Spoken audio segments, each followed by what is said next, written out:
Yeah. Look the way we're living, we're treating one another unfair. Look the way we're living, we're treating one another unfair. Yeah. What's the hope for the future? What's the hope for the future? What's the hope for the future? The hope for the future. Yeah. We have everything in abundance, but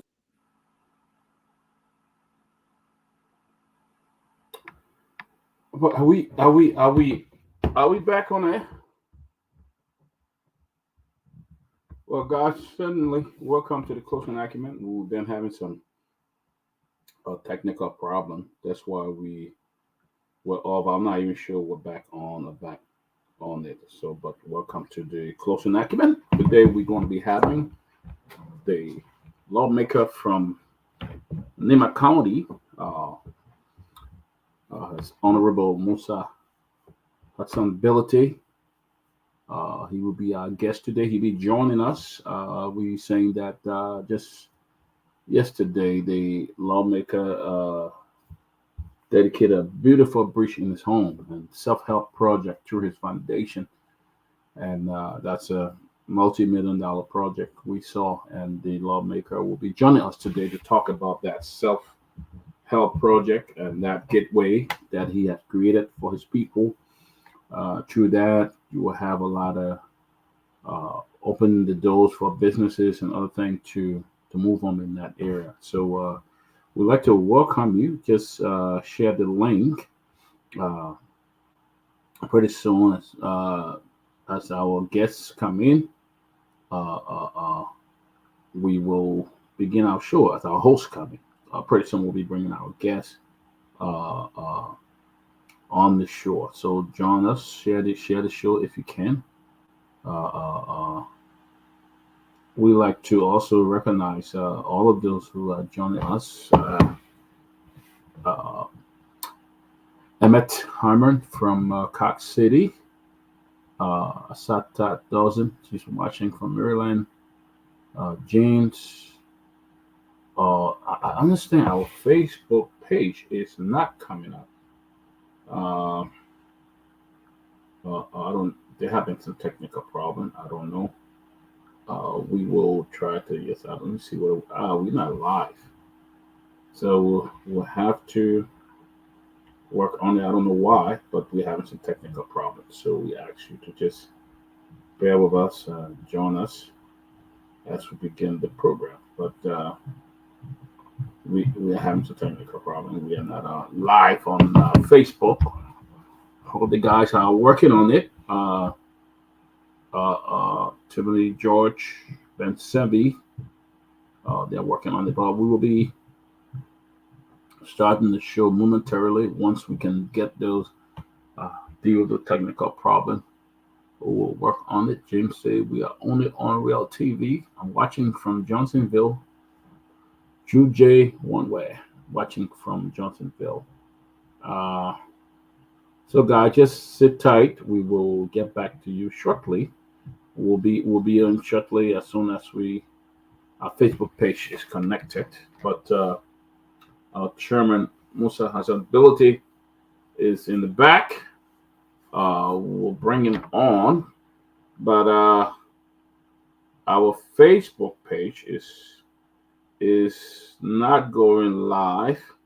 I don't know what the problem is, but the guys are working on it, and we will bring them to you. We'll get that to you shortly. But in the meantime, we'd like to welcome you, Edwin Kra. Welcome, Edwin. James Washington from Duper Road. Please share this. Share the link. Uh, some reason I don't know why, but we're gonna have a show. So the closing argument is not live. Don't know what's going on. But we will begin shortly. Let me get the go ahead from the guys in the back and see. And then we'll bring the chairman on shortly and we'll begin the show. But we're looking forward to a very healthy conversation with the lawmaker on about Hassan ability, the most powerful chairman, as we call him, already working in the interest of the Liberian. The chairman has called for an audit of the legislature. He has proposed that, and he's also working on the dual citizen bill for some amendment to that, so that Liberian born will have full right to the country and other amenities and all of that. The chairman's working on it, and that bill he has been working on. So we're looking forward to have that great conversation with Chairman Ability. We just want to make sure that uh, our Facebook is on, and then the chairman will join us. We'll bring him in shortly. He's in the back shortly. So we're looking forward to that. Uh, uh, uh, but if you're joining us, or you're watching, he said, who said, somebody said they're watching from Facebook, Edwin Croft. He said he's watching. If you're watching from Facebook, just let us know. But Edwin Croft said he's watching from Facebook, so I don't know. But we want to just go ahead and start. Uh, we're looking to a great conversation. Looking forward to a great conversation with the chairman, the most powerful chairman, the lawmaker from Nima County, who had a very, very elegant program the other day. I mean, I'm telling you, what a relief to bring roads to his people when you have a breach that you can go about the farm to market and all of that. To me, is very powerful, very powerful. And I saw the work of Chairman Ability. I really admire what he's been doing since he went into the house. He just got the ball rolling. I mean, no nonsense, man, and deal with it. So we're looking forward to a healthy conversation. Tomalin, welcome. Can you hear me? Yes, sir. I can hear you. Yeah. Okay. Yes. I mean, it's like it's good to be capability, as you know, someone who has reformed. One of the reformers of the legislature. I remember when he was running, he said it will be a reform. We are going to for reform in the legislature. Not this is not usual. And he came there, and then he entered the legislature, and he started with his declaration of his assets, declared his assets, and nobody raised any issue about his assets. He declared, he made it public. Not even the president of Liberia made it on public, but Chairman Bennett did his, made it public. Then a bridge was built by his foundation, and that's why when people say that, I'm one of those who have a problem with lawmakers taking money, taxpayer money, and using it to build new projects. But it was done by the Ability Foundation, completely different. That's something that he lived in the era Encyclopedia District 7, and he found the need to do it. So it is good to give the person the flowers and recognize them about what's going on in the district. We hope that all lawmakers can follow the example. Should not wait till the budget is passed before they start to take the money to use it for such a project. And I'm confident that with what was happening, it will be a change. A change will come some way or the other. People will see it and they will be encouraged. And we'll provoke them to act differently. And also, Ability, don't forget, he also called for the first time for the audit of the legislature, the 54th, 53rd, 52nd. And I know there's a battle going on about that audit. They wanted to be done like a system audit instead of a comprehensive audit. So we pray that they will push through. And he wants the budget performance. Every time the lawmakers, the legislature approve the budget, the government, the executive branch needs to come and show the performance. Every 3 months or so, the money that was appropriated, tell the librarian what have done with the money so far, and so that's what be happening. He being one of the champions behind that. So I expect, for me, I expect a lot to see from him. And I don't think he's not one of those who there because of the money. I think for love of country, because he hired or 35-person extra staff at his own expense to work in his district and at the Capitol building. So, and he's not giving his administration taking the foot off the pedal, holding accountable and ensure that those who violate or betray the public trust will be held accountable. So I think we have an interesting interaction on him today. Well, that put the pictures about from the break. I think the guys in the studio got the pictures. Then I'll talk to the people about the dedication, then we can move on. But that's my intro, buddy. Yeah, I think the chairman have really been a go-getter since he went into the house. He had been on top of things, and he declared his asset and made it public. Something that the president of Liberia have not done. He declared asset, but he did not make it public. But he came up and did exactly what he needed to do. He had been back and forth. In fact, he had it. I mean, every opportunity he had, he's back in his town to ensure that he's making that he want to empower his people to be productive. And one of those ways was the construction of that bridge. You can imagine how many people have access to the businesses and traveling back and forth and stuff like that. I think that's a major project. That's a major project, and I think we ought to commend the lawmaker. Ability has been working diligently for a couple of years. It's not just something he wanted and started building. He had been building it prior to his election. He had been doing that. And tell me how many Liberians or how many people in that village want to benefit from that project. I think we have to give him kudos.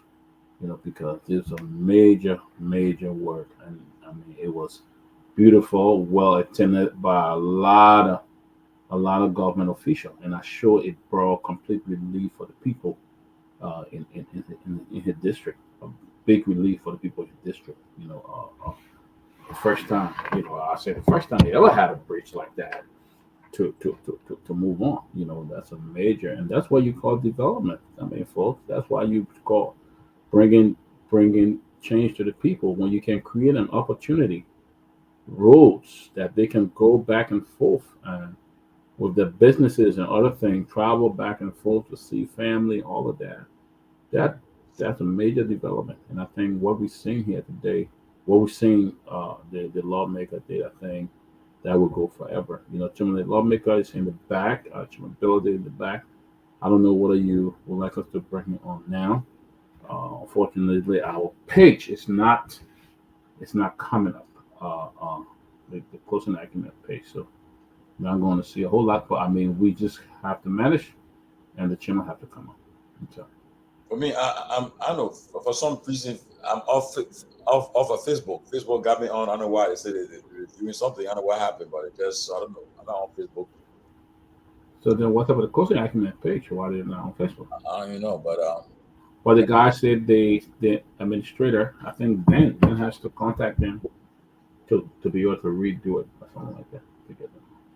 yeah, but Chairman Ben.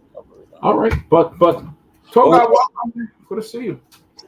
Yeah, let's see. The vice president was there. He's from Nima County too, and there was Senator Prince Johnson. He's from Nima County as well.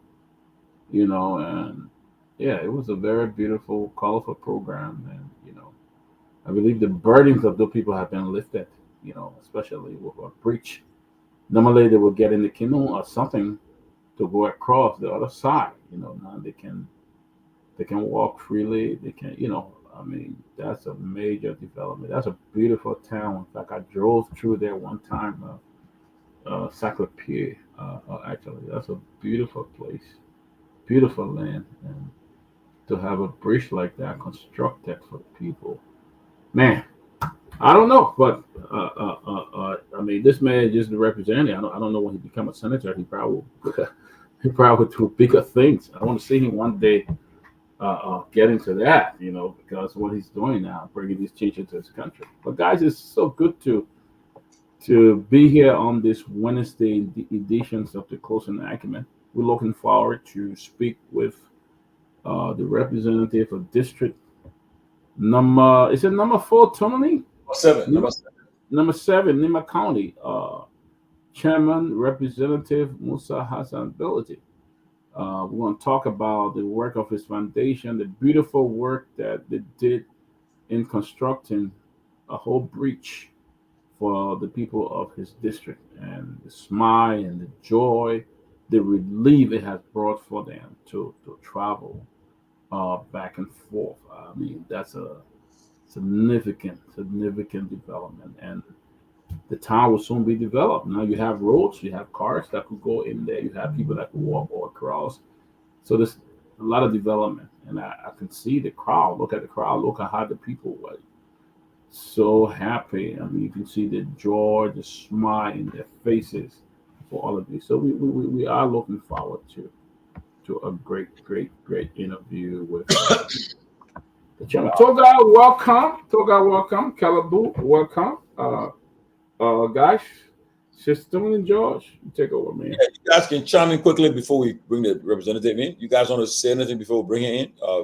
Toga and Kelebo. Who you bringing in? Representative Ability. Oh, okay. Oh, my owner is coming, and I may not stay long on the show. Bring him in so I can ask you questions quick. Toga, anything? you muted, Toga. Yeah, I think it's better you bring the guest in, the honorary representative, and we can roll our compliments and ask some questions, and we're able to move forward.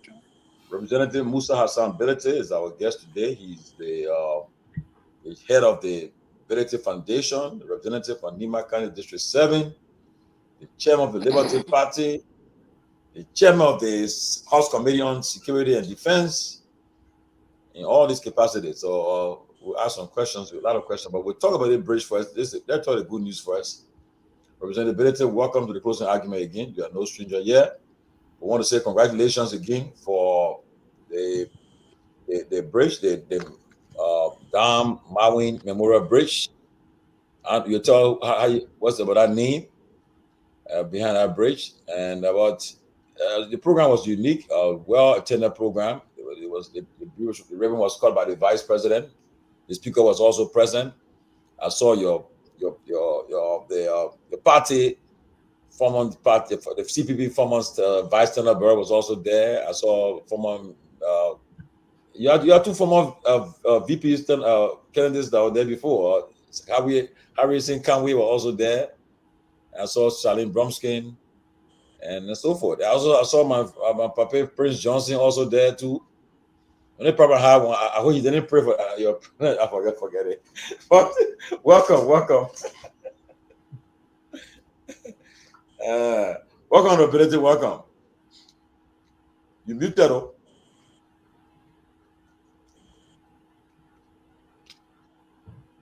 You muted. Yeah, thank you very much. Excuse my voice not at the best today, but I will try to adjust as we move along. But thank you guys. I know you have a problem with Facebook, but you are live on the radio, both out here in Morovia and in Nima County. So about 60% of the country is still listening to you.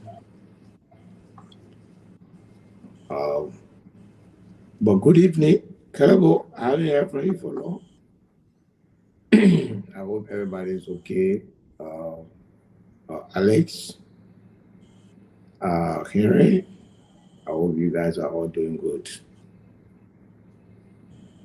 Thank you, sir.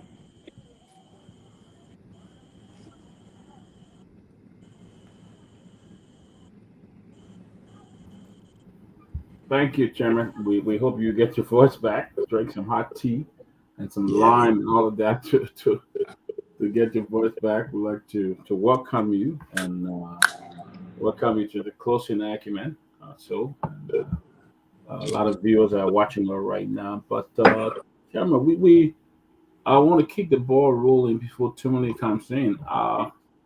Tell us about that project, that breach that was started. What led to it? What led to the construction of? How long have you been working on that? Or planning to build a bridge for your people? Well, look, for me, this was very important. Uh, it was the basically the flagship project of our campaign.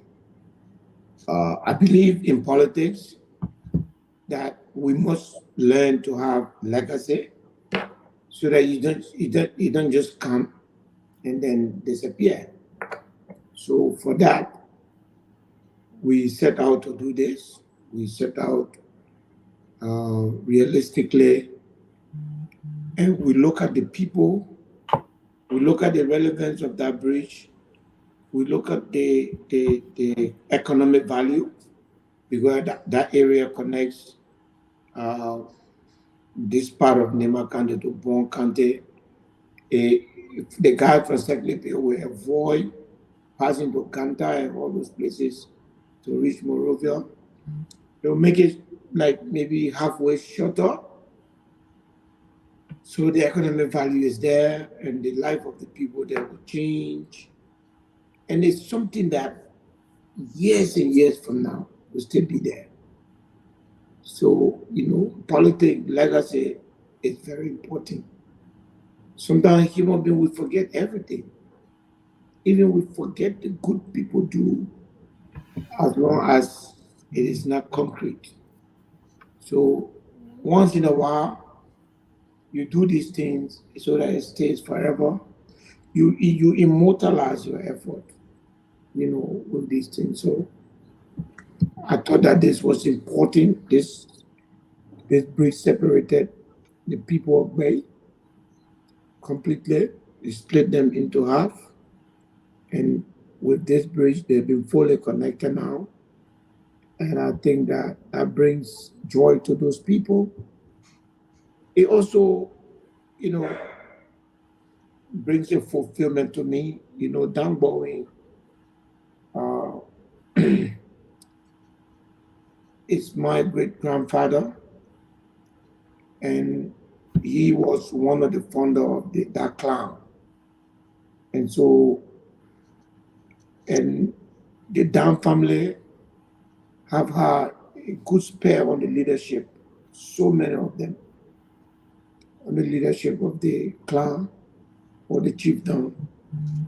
And so I was happy. And I was happy that the people were happy. You saw how many person came out there. We did not transport anybody. Once we set the date, people begin to make way there by themselves. It was good. It was really, really a good feeling. It was a good feeling, Chairman, because we saw the smart, the jubilation, we saw the people, because as you said, years to come, that bridge will be the gateway. It's a gateway to a lot of things, the economy, all of that. That'll be the gateway. But Yeah. so that's a very good project. But Chairman, I want you to tell us, before we get into the monetary value of that bridge, what were people using in the past? How did they get out in the past? Oh, I mean, it's been a long journey. They have these rafts that they put on the water. They used to use that, but that's a very powerful water. So it killed a lot of people.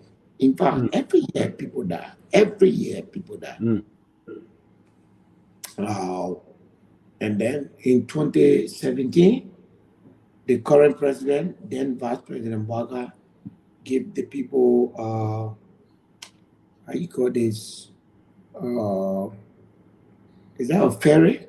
mm. Or something to cross, which was very helpful because now you could cross motorbike, you could cross a lot of people at the same time. So that was done, but yet people were still dying. Mm. And then obviously we saw that, and when the people approached us, I thought that it was something to do. Mm. It's very, very expensive. But his legacy, all this money that we have and spend, you don't even remember how much you spent last week. But every time I take a ride to that part of Nimba, I see that bridge. Even if you go in the night, it's fully electrified. We install around that bridge about 40 poles of solar light. So anytime you go over there, there's when too many comes here now, we'll go there at night so that you will see the place. It's really good. I mean, Wow. and of course, seeing your colleagues, seeing the speaker leading about 38 members of the House of Representatives, some friends, good friends from the Senate, especially Senator McGill, he attended. Obviously, the Nimba caucus were there. The vice president were there. So, hey, he couldn't have asked for more. Wow. Well, let me go to some other guy, and then we'll come back with some other question. Let's start with Kelly Booth, then we'll go to a guy. Honorability, congratulations, and I wish you speedy recovery so you regain your voice. Thank you, sir. Thank you, sir. I don't have questions, but I have a point to make. You may respond if you wish. Otherwise, we'll move on. I mean, previously I said on the show and on FOL that when you are a candidate, I said Musa Ability is doing something that no other candidate has done in the history of the country since 1847. This guy, without a power, without political power, he's invested in the people. He's proven that he's a people-centered person. He moved to District 7, where his mother came from, where he started his life, his second mission, and decided to transform the community long before he could even get power. And what he did with the bridge, he saved so many lives because every year, Yah River get overflown, and that's people have to cross, and people live at this crossing point every year.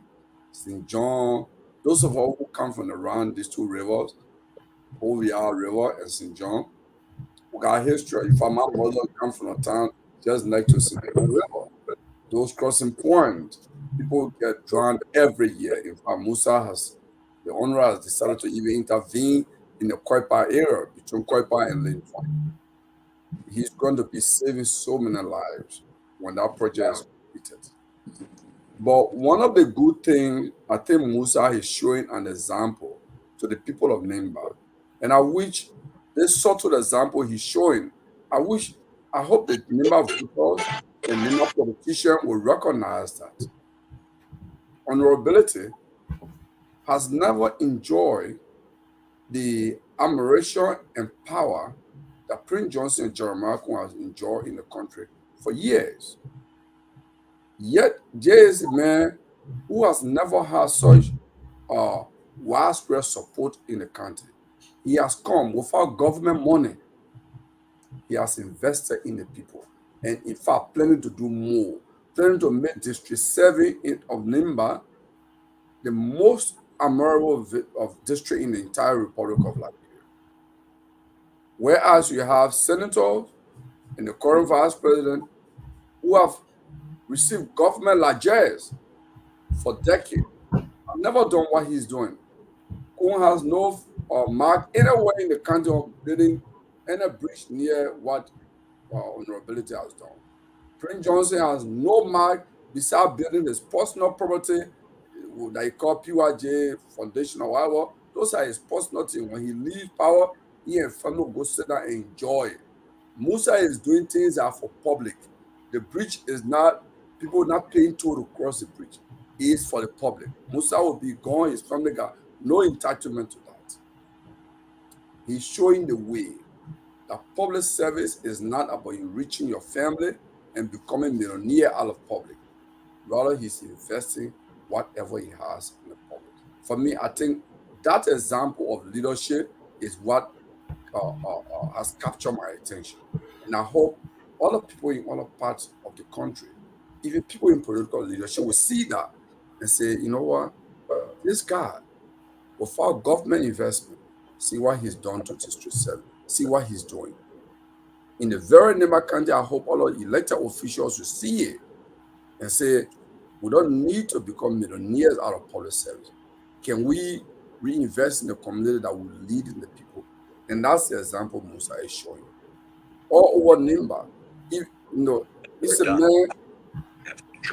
I would say he has no boundary on the district he leads. He goes beyond his district.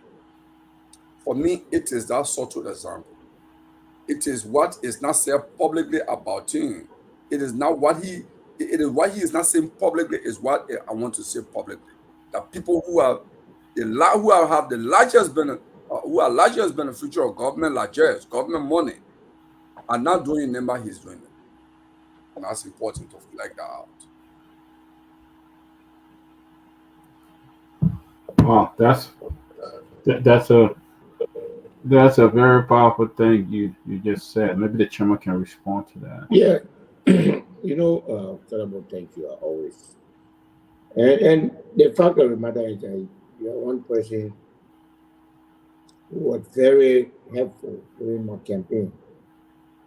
Give me advice, give me indications, which those statistics that were helpful to me to know my areas of weakness, my areas of strength, and so strategies. So thank you. I always say that.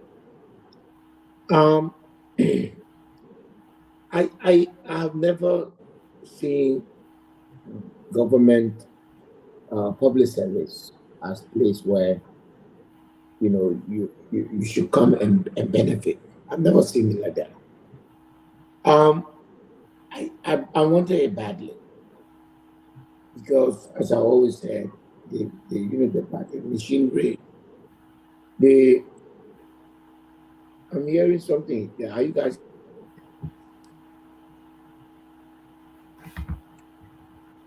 Okay. Camera mute. Yeah. The last person, I think it's Peabody, sir. So the thing about it is, for me, given everything that has happened in Liberia, the system, the Unity Party machinery that elected President Baka was pointed at someone like me and other people for almost 3 years and successfully damaged my reputation, made me look like even my own children sometimes will ask me questions. And so if there's anything personal to gain from this, that I really wanted the opportunity to serve the public so that we can see the difference between people who go to office to serve and people who go to acquire. And I have to say that there are a lot of people, especially in this Unity Party government, that came to enrich themselves, and that they have gone quiet. But time will tell. I am shocked. I mean, utterly disturbed that a government that came on this mantra of transparency cannot join me to start cleaning the country up. Can I join me so that the legislature can get account for itself in the last two terms? It is very painful. I mean, every critical voice in the Unity Party, except for a few, have gone silent. And what bothers me is like they don't even think that it means anything. They don't even think that the public misses their voices. Because yesterday you were the critical voice. Yesterday you were the guy who was telling, oh, it's not right to do so. Be silent. So I'm here. I'm not perfect. I don't pretend to be. But I want to leave a mark. It's not everything I'll get. But I think I will make sure that the house is audited. It's not everything I'll get. But I think that I love the house. You know, one of the things that bother me more than anything is the fact that people can't even believe that I'm doing all of this and that I have no intention to in the immediate future go beyond the representative. People think that I'm going to run for senator or run for or president or vice president. But if you really want to do a good job, if you mean well for Liberia, those two houses are the same. I'm serious about that. I don't see the difference. So if I have to go and take up position and leave the representative position and go to the Senate, to go for what? I have no such intention. In 2029, you gotta remember, anything I do right now, this is Liberia way.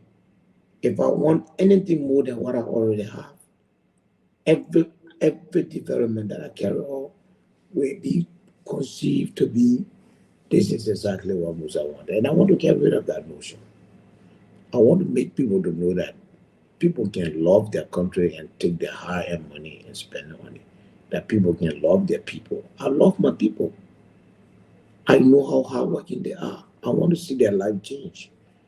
It hurts me that babies are dying.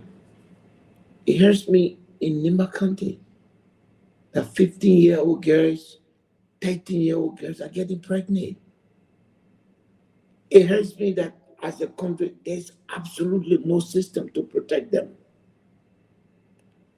And so, anything I can do, I'll be happy to do it. So, Kelebo, it's a tall order. But hopefully, one step at a time, we're going to get to that place.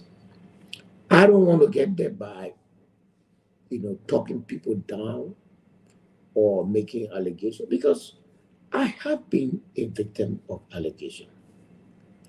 And therefore, accusing people is not in my DNA. And that's why I asked my colleagues, audit the place. The Auditor General himself is literally in cahoot with the legislature not to audit it. And you can't talk about system audit. Can't say we come from nowhere. Where you got system audit? A place where $200 to $300 million was received. Do you need system audit to find out where that money went and who the money was paid to? No. Just follow the money trail. You will know what happened to the money. Read a voucher. Whoever they give the money to, go to central bank, because when they pay the money to you, you have to leave all your information. You will know who did it. That's not happening. But we're here, and we'll fight for this country. It would not be easy, but we're prepared to fight for the country. Whoever coming next, can I just take a few seconds and say something? I skipped. I wanted to just add to this, our fellow panelists.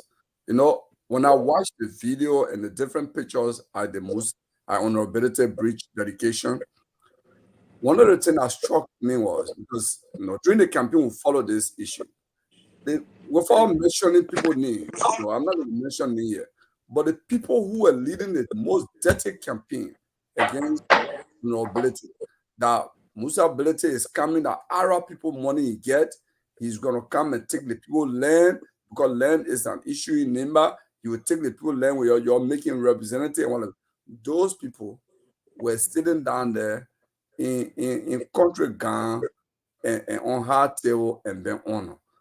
And I just look at them and I say, I wonder how they feeling that this guy that they say that Arab people money is going to do this. Here is a guy welcoming them to District 7 and they're sitting down on hard table with him.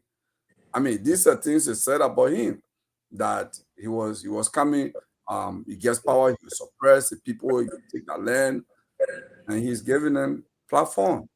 He's bringing them closer to the people of District 7 to show that he's a different kind of person. It's important to strike this thing out. I just want to start calling him because some of the people that got an eye on the show, I don't want to bring different stuff. Yeah, I hope Tomalin. But Terrible. Terrible talk. Beyond neighbor. I mean, look at me in the house. I'm conducting myself objectively. There are several times that I seem to help the Unity Party. The Unity Party set out to destroy me. Yeah. I could have said I would never ever work with them. But even for the speakership, I joined them, something that I regret because there was a conspiracy against me. But it showed that for me, Kerbo, I don't go back. The energy of looking back, what it takes you to think about what happened to you in the past, it's not worth it. So I don't look back. I want this country of ours that I believe something is wrong with. I believe that morally something is wrong with this country, that we have a deficit. I think in my little corner, with my few steps, we can shine the light of good leadership. And the best example that I want to set is that you can do good without asking for so much in return. No. And step by step, that's what it brings. Wow. Thank you, Chairman. Toga, go ahead. Go ahead, Toga. Mr. Chairman, good evening. How are you? Yes, sir, Chief. Nice to meet you. And let me say congratulations. I followed the entire dedication ceremony. And publicly, I'd like to congratulate you as someone who was able to do over 25 projects in my district in Bassa. I know what it takes to do one major project in the district. In fact, up to today, even after the election, I still have to carry the scars of what it means to invest. In fact, I'm still indebted to some projects. I still have to undertake some. I still got to still be spending towards some. And I still got to still be doing some. And they still making demand of you, even though they know that you did not. No, in fact, I never completed some. Oh, man. Yeah. I was constructing a Muslim school in Bassa that has not been completed. I have to fight to do that. That's going to be the first Muslim high school in my county, in the entire Grand Bassa. So, yeah, I was doing that. So I know what it means to do these sort of projects. So I'd like to congratulate you on that mammoth achievement. But I listened to Senator Prince Johnson, for example, when he spoke, and I listened to him from the dedication of the mosques in Sanikole, and then on to your program. So I follow him closely. And in Sanikole, Senator Johnson was talking about how the people from the Mandingo tribe have not been able to get serious appointment in government in the Nima Belt. They've never been able to be made superintendents, commissioners, paramount chiefs, or you name it. Then he came onto your district. And he was almost telling the people, though you're representative, but he was telling them, say, you need to welcome Musa Ability amongst you. Technically, maybe to me referring to you as not being one of them. And that the fact that you're doing a good job, you should be welcomed amongst them. I don't know, what do you make of that statement? You think the people of Nima have now welcomed you because of your tribe or so? Or do you enjoy the confidence of the people? That's my first issue. Well, first, I think it's a matter of context, and I believe that the context that the senator was speaking was to reiterate the stand against ethnicity. So I view that as a positive statement, but most importantly, I feel welcome. I mean, I am their representative. I'm not talking about the vote of Wamba. The margin of my vote is equivalent to the highest vote won by anybody in that district. Okay? So the margin of my vote is equivalent to the highest vote won by anybody in that district before 2023 election. The winner of the 2017 election got a total of 4,042 votes. The two winners before them got much less. So I do believe that I have won the highest ever majority in that district since we resumed democracy in 2005. So I believe that I have the confidence of the people. And I believe that the senator's statement was to say, those of you who stay, don't welcome him. And there are people, Toga, there are only 24,000 people between state government and CDC government. Only less than one district. That's it. So, you want, and I feel welcome. When I go to programs, I feel the people, and I feel very comfortable, and I feel fulfilled. And so, any statement that is made. So like Senator Johnson said, you think the people of the Mandingo tribe have been ostracized in Nima? And I say this also to mean that even during the Ellen Johnson's administration, you were placed on a committee to work out modalities between the Mandingo tribe and other tribes over some land crisis. I don't know whether Prince Johnson's insinuation still stem from the fact that your people have been ostracized in Nima and they will welcome you, because I don't know what would Senator Johnson be saying you take Musa Ability as one of you. That statement means a lot to me. Yeah, I understand, but the Nimba politics is very complicated. I have won a more balanced vote than any candidate in the history of Nimba election in Nimba County. What do I mean by that? In my district, which is literally divided 50-50 between the two large tribes, if a Gio man wins, 90% of the people who make him to win will be Gio people. If a Mono man wins, 90% of the people who makes him to win will be Mono people. So there's huge issue with tribalism in Nimba. And so if I were a Gio man, Prince Johnson could have stood in the area that he was speaking, which is a Mono place, and urged the Gio people to accept a Mono man. I mean, And I urge the Mana people to accept a Gio man. Being a Mandingo man, the fact is that I am a minority.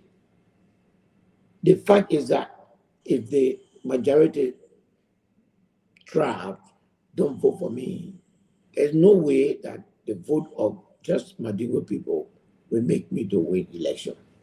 So when you're speaking like that, you have to look at it from the point of view that generally, don't forget, there was war. And the three tribes, Madingo, Mano, and Gyo, went at each other. So I think, to the contrary, I think that the decision of this tribe, knowing especially the kind of election that was running,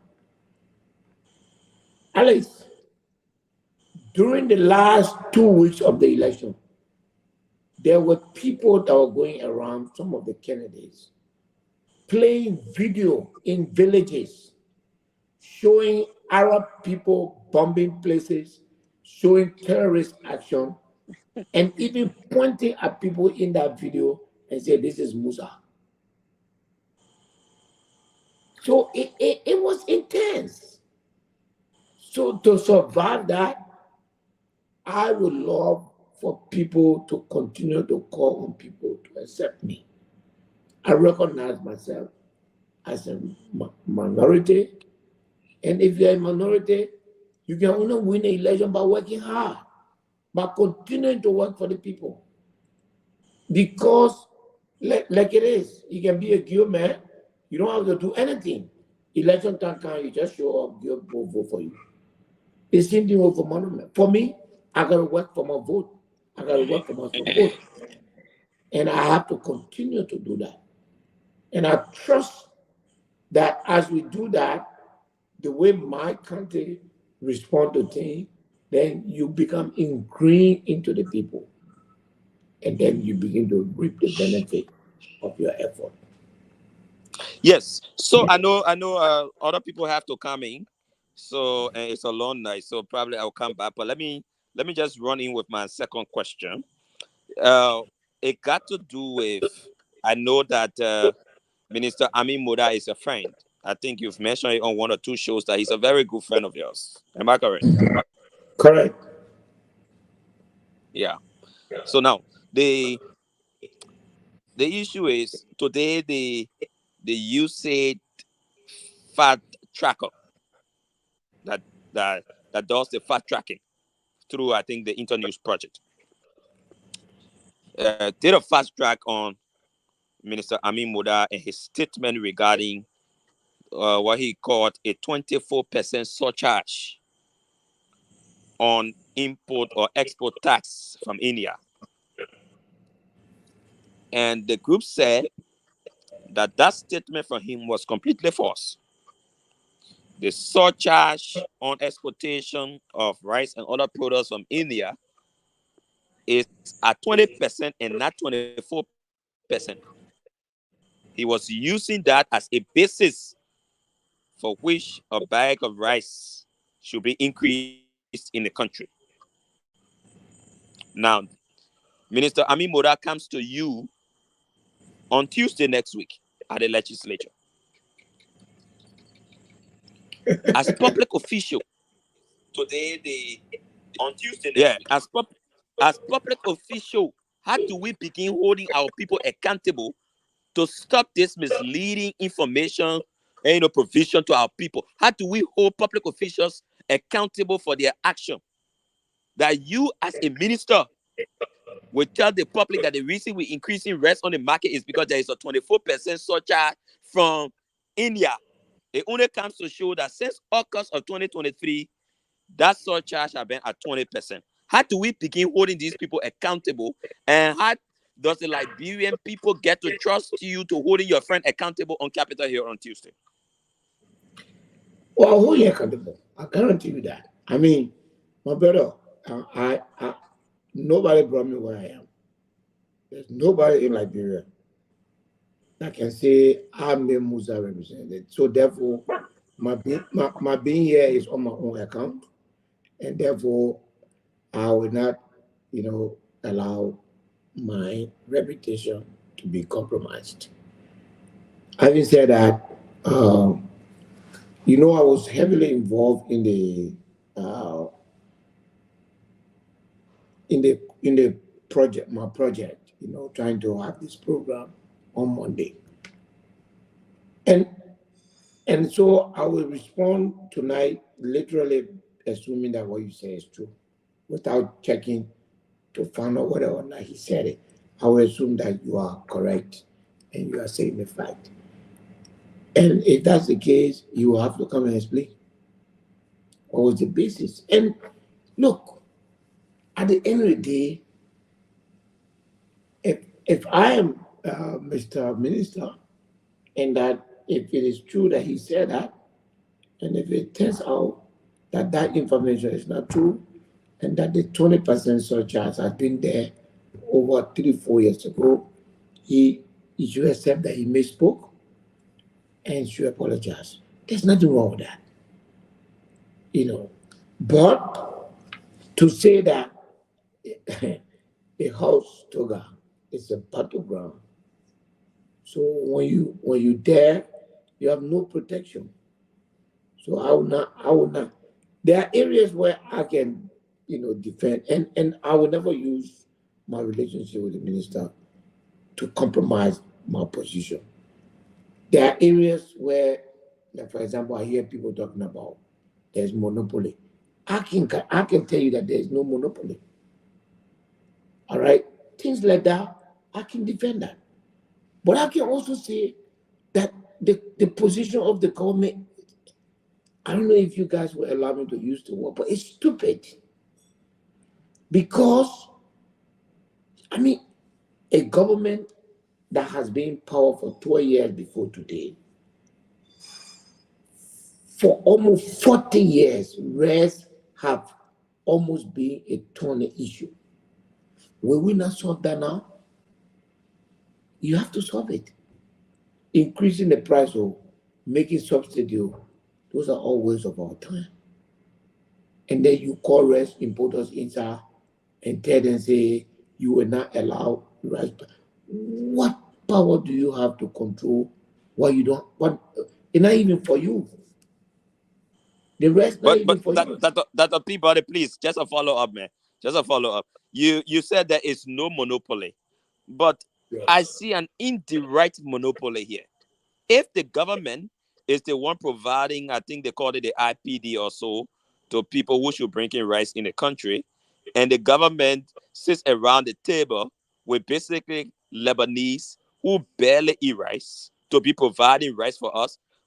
You can't tell me that Liberian, if the government were opening the market and providing the same IPD to Liberians, then we say an open market. But it's the same government that is providing the IPD to Lebanese. And the thing is, I understand when somebody was telling me the other day, when you hear they say rice, when they say rice is a political commodity, I'm understanding that most of the time the IPD is an instruction that comes straight from the president's office. Many times straight from under the president's office, that where the RPD, the commerce minister does nothing without that RPD coming from under the president's office. How do we bridge this?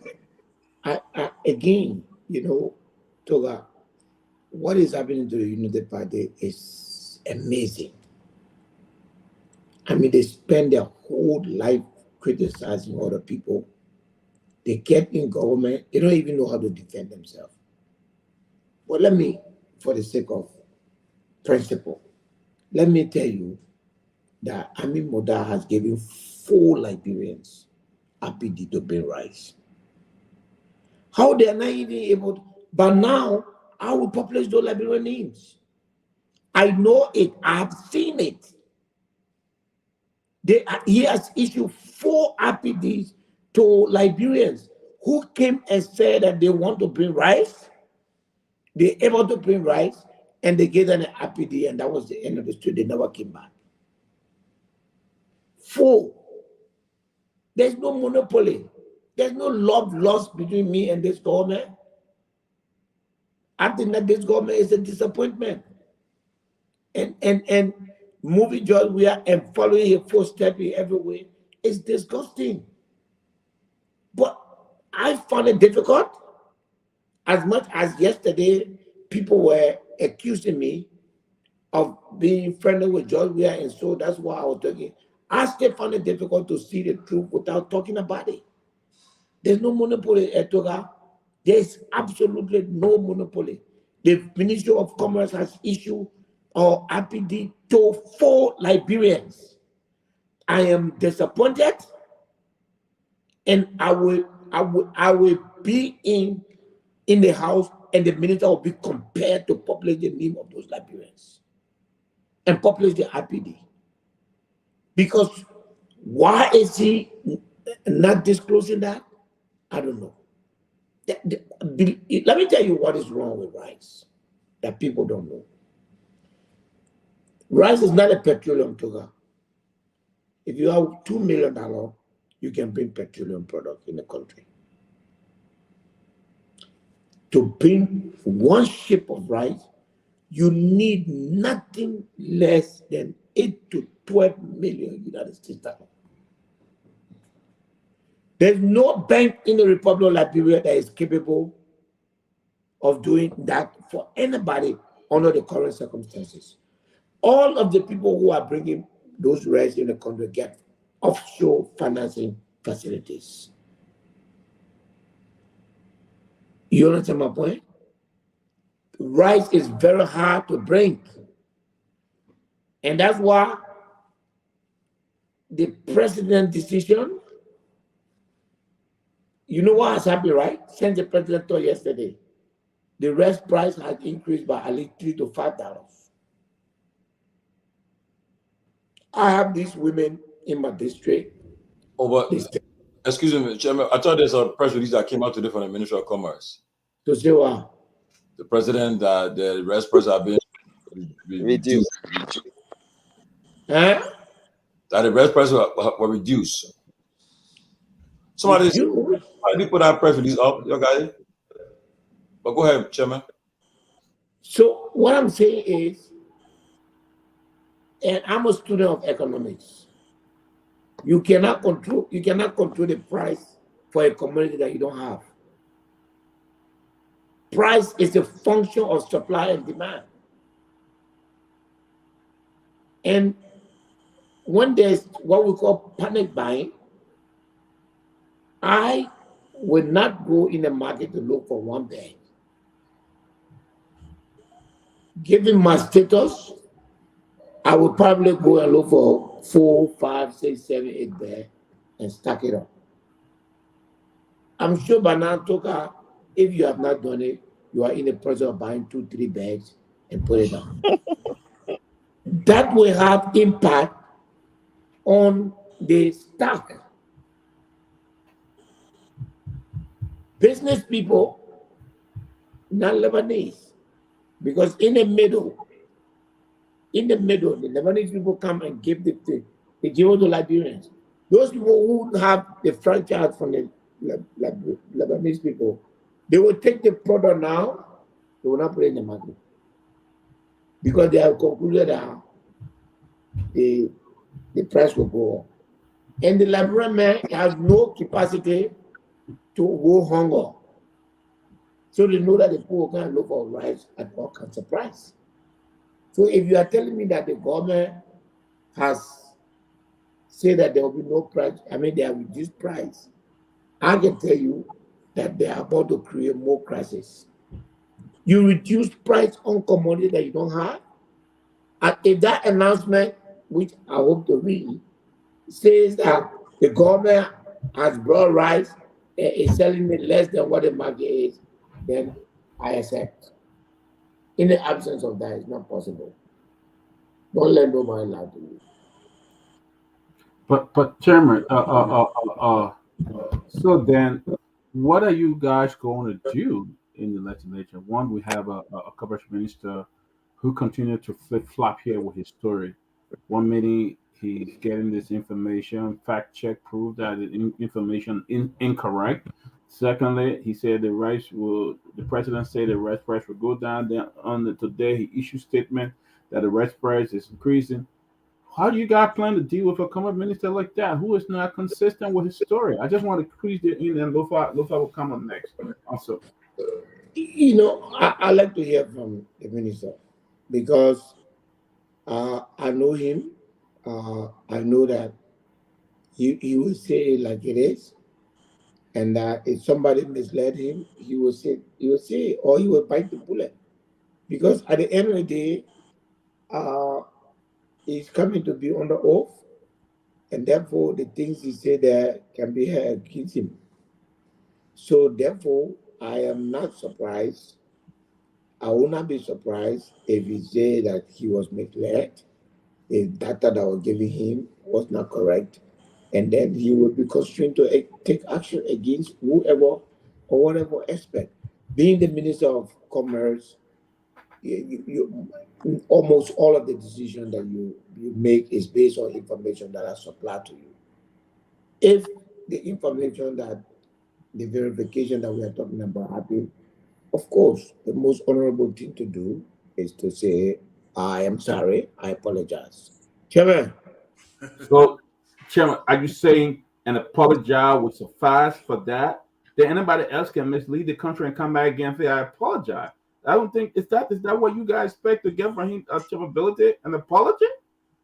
No, No, not necessarily. nothing No, less than that. what I want to get from him is why there's no right, why the price is going up, and what is being done to stabilize the price. And that's what we want to hear from him. You know, uh, we are also assuming that those who are checking his facts are credible. I don't know those people, and those people are not government agencies for us to. So that just because it's from some you say it, so it's correct. This again, this is part of the problem that's wrong for us as a country. You know, I mean, just because the information is coming from you say, what kind of problem we get? So it's correct. Everything, I found that to be very offensive. I would like to ask the minister and Alex if he can send me that information so that he can respond to that. Because if the minister says that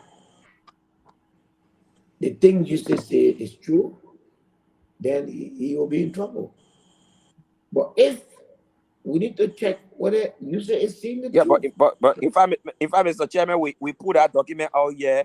We put that document out here even before you say was just trying to correlate what we said. I think that document is in our chat room. That since I think the 25th of August 2023, the surcharge has been around 20%. It was only I think yesterday that the minister said it had gone to 24% and what the government was increasing. What you said did was just to say it's true that what we said on the closing argument is correct.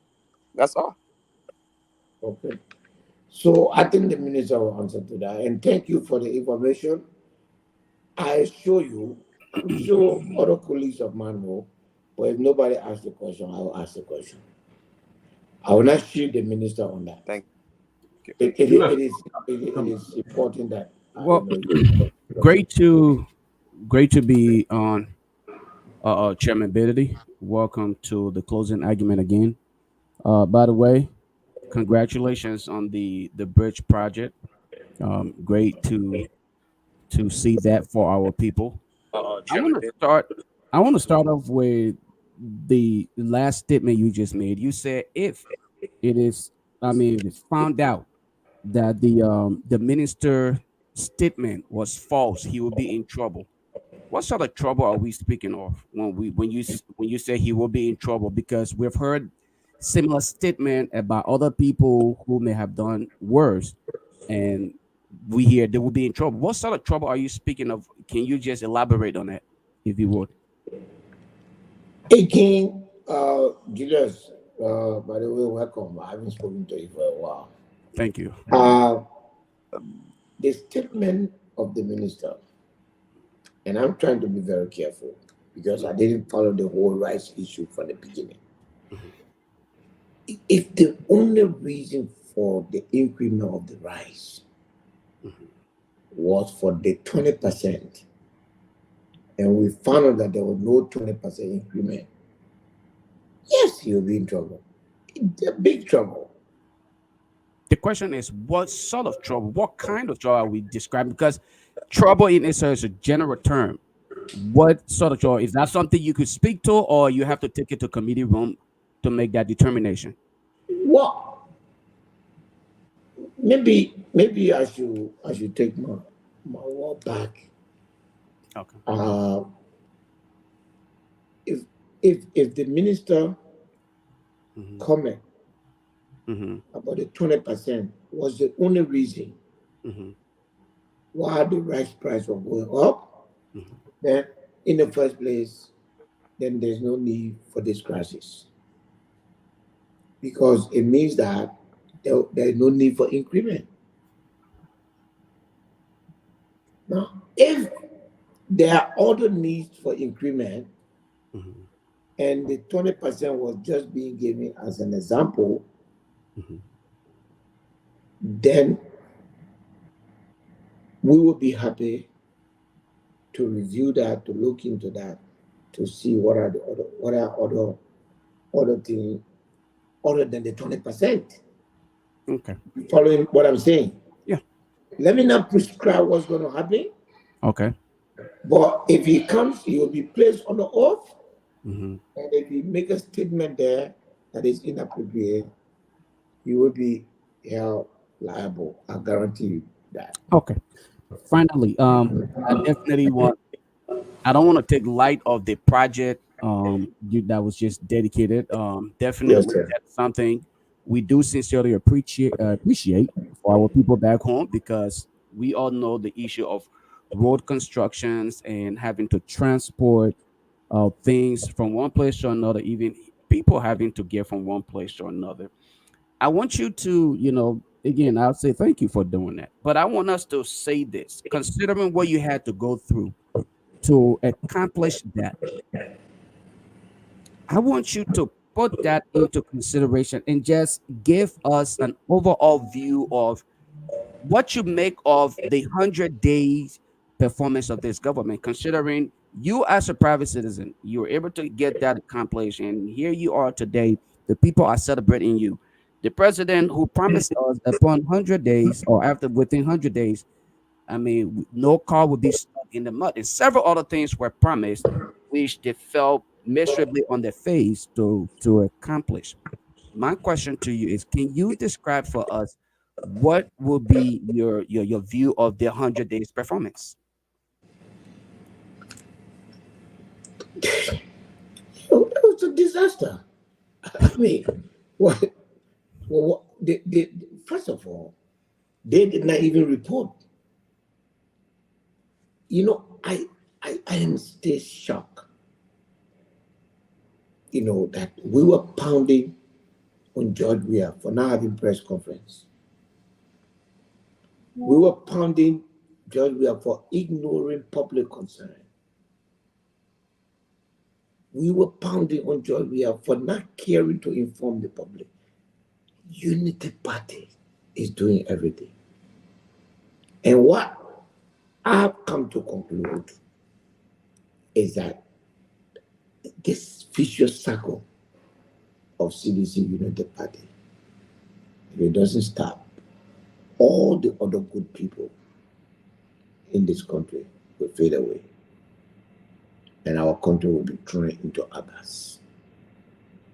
Because by now, this government, as a mark of transparency, should issue a 100-day report, show areas of improvement, what they achieved, reason why they did not achieve those areas. But to sit and just be posting picture of road, where that old road, or where that even some of the road in my district, nobody knows. Just take the road in the bush. You don't show no landmark to say, oh, the road is this way. It doesn't work like that. The ordinary person in the bush is still looking. The ordinary person in the bush still knows that their life has not changed. Even the budget. to have presented a budget that makes no difference in the life of the ordinary person. I was shocked. I'm still shocked. Because at the end of the day, my question is, what was all this about? There should have been some kind of revolutionary, change in the budget. The LRA commissioner said he can raise $1 billion. And again, it is out of fear of criticism. They never challenge themselves. When it came to the budget, they were never challenged. So, my brother, there was no 100 days. We keep moving. The day is counting. But where is the 100 days? Where? What was achieved? I mean, first of all, what was the goal? Did you ever see, besides the budget saying we want $22 million for, did you ever see a 100-day goal? But, some of us have not been in government, but we know what is management. If you set out the goal, you spread it out and put it out for the public to see. To say, from now on, I want, within this next day, I want to do this from here to here. There was no goal. So where we are now, there's no barometer to measure. What was the achievement? In fact, what was it about? 100 days to build how many kilometers of road? 100 days from where to where? Those were not set up. So it was just a scam. And we in the middle have to stand up to try to save our country. The legislature has refused to be audited. I'm fighting for it to be audited. I don't know where that fight is going to end. But I will never rest until it ends. Whether it ends defeat or victory, but I will never rest. But can you imagine if the way our constitution was designed, the legislature is the only party that has no line of accountability. Nobody can move them. That kind of power the people give you, you cannot exercise leadership to say, we want to know what happened. But people just go in corner, some lawmakers go in corner, calling me. I just laugh at them. First of all, none of them can do anything to me. I don't need nothing from them. And secondly, whether they like or not, the order will take place. And everything else, they will organize a demonstration every day in front of Capital Building until there is order. And I will openly be the organizer of that demonstration. If it costs me any amount of money, I will spend it. What bothers me is that President Baka, under the GAC Act, can authorize the audit of the House. Because it says, and while we were sitting here, all of these things were prepared. I mean, there's a whole scheme against this country by the people who govern it. It made only the legislature can order the audit of the GAC. You understand? And as long as the legislature has not ordered the audit of the GAC has no urge to audit the legislature. Quick pro quo. Okay? Now, from there, they have taken money. My brother, we took out $20+ million from the legislature budget. Nothing came out of it. It never shaped anything. I have to say, I'm very proud of Foladikova. In spite of the stereotype, he has been a good leader as Speaker of the 54th legislature. He has been a good leader. He has been transparent. We all fall in that in that category of stereotyping. The thing about stereotyping, all you have to do is to give yourself a chance, and when you get that chance, then you have the chance to disprove what people say you are. And in my mind, Frantikova has proven to be a good leader. He has proven to be a good speaker, and I'm very proud of him. Because when it comes to this 55th legislature, there's transparency. It's not perfect. It's not perfect. Because this budget process that we just come from doing, it was 40. But I told them we are coming for them in the next budget period. And not everything will fight, but we're preparing for them. We'll deal with it. So, my brother, I'm sorry I'm talking too long, but there was no 100 days. Where you, in fact, we were asking the question, I think we got a problem. You know, by the not say 100 days. Who said what? You also, did we see any 100 day that was published by Unity Party to say within 100 days this is what we'll do? Of course not. They may not have published it, but the expectation of people here. But I will stop there for now because of the amount of panelists on here. Tomalin, George, I guess you can call the next person on. I want to say we are live on Facebook now, and also live on Hard FM and True FM live, and also in Nima and other counties. But and our YouTube channel. Even though I'm not on Facebook, I don't know what it did to me, but we'll figure out. You are in K. I don't know what I did, but we'll bring Grace. Grace, come on. I mean, since you're the only woman here, let's give you the opportunity to ask your question first. Then Robert, and then we're gonna make it. Yes. I always, most of the time, the only woman here. Hello, Honorability. I want to congratulate you. I mean, I am so proud of you. You even know if I were in that, I'm going to put you on my back.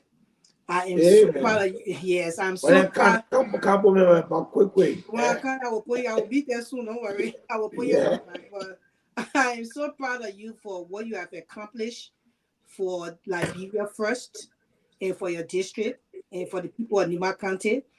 And the reason why I really in touch with this thing is that because a lot of other people have served in the government, and we should just get in that position. They stole some good money, but they were never able to do anything substantial for the country, even with the small money, the money that they stole. But you just came on a clear blue sky. You were not even you were hoping to win, but you never knew if you would win, and you still carry on that project because you wanted to do it for country. And the patriotism in that and the passion for the country, I'm really proud of you for that. And I will continue to tell you thank you always, because I look at the pictures, I was like, oh my God, look what the man has done. How many Liberians have their mind, even if they win lottery, to go down there and even do that for country? They will not want to do it. So I want to thank you. I am impressed, and I thank you for improving the lives of our people, because that alone is an improvement for the lives of our people. So congratulations on your work. Nobody can take that away from you. You earn that stuff. You gotta be proud of yourself for it. Yeah, you gotta be proud of yourself. You know, I told you on my back for that one. Then I also told you on my back for that bill you won't pass about, the Liberians to have equal rights and stuff like that in the country, to be able to work along with our people at home and the people abroad, put hands together to build the country, which is the best thing to do. Yeah. And so thank you so very much. And my first, I finished utilizing my first question, right? Because that was just a statement. Thanks, Grace. Your voice is critical, so praise is coming from you. I know. So I feel special. Thank you. But I set out for this though. Believe me, it was excruciating 3 years seeing me and Ben. I don't know what is very emotional about all of this thing, but I mean, look, Grace, there was one day I never forget. I had my children, my wife, and I were in the car. I think the kids had come from the States, and then we went for dinner. And then the radio were on, and one of the talk shows that were on fire at that time, and they were just on me. I mean, demonizing me. And my daughter, she's big, she likes politics. She said, Daddy, are you a criminal? Yeah. That hurt me. And for me, it only urged me on. And I'm thankful to God for bringing me where I am. And where I am, I'm here on my own merit by the grace of God. And anybody who not standing straight in the way I'm standing, you will fall. If you not fall, we'll break you down with ice. But this country will survive. Yeah.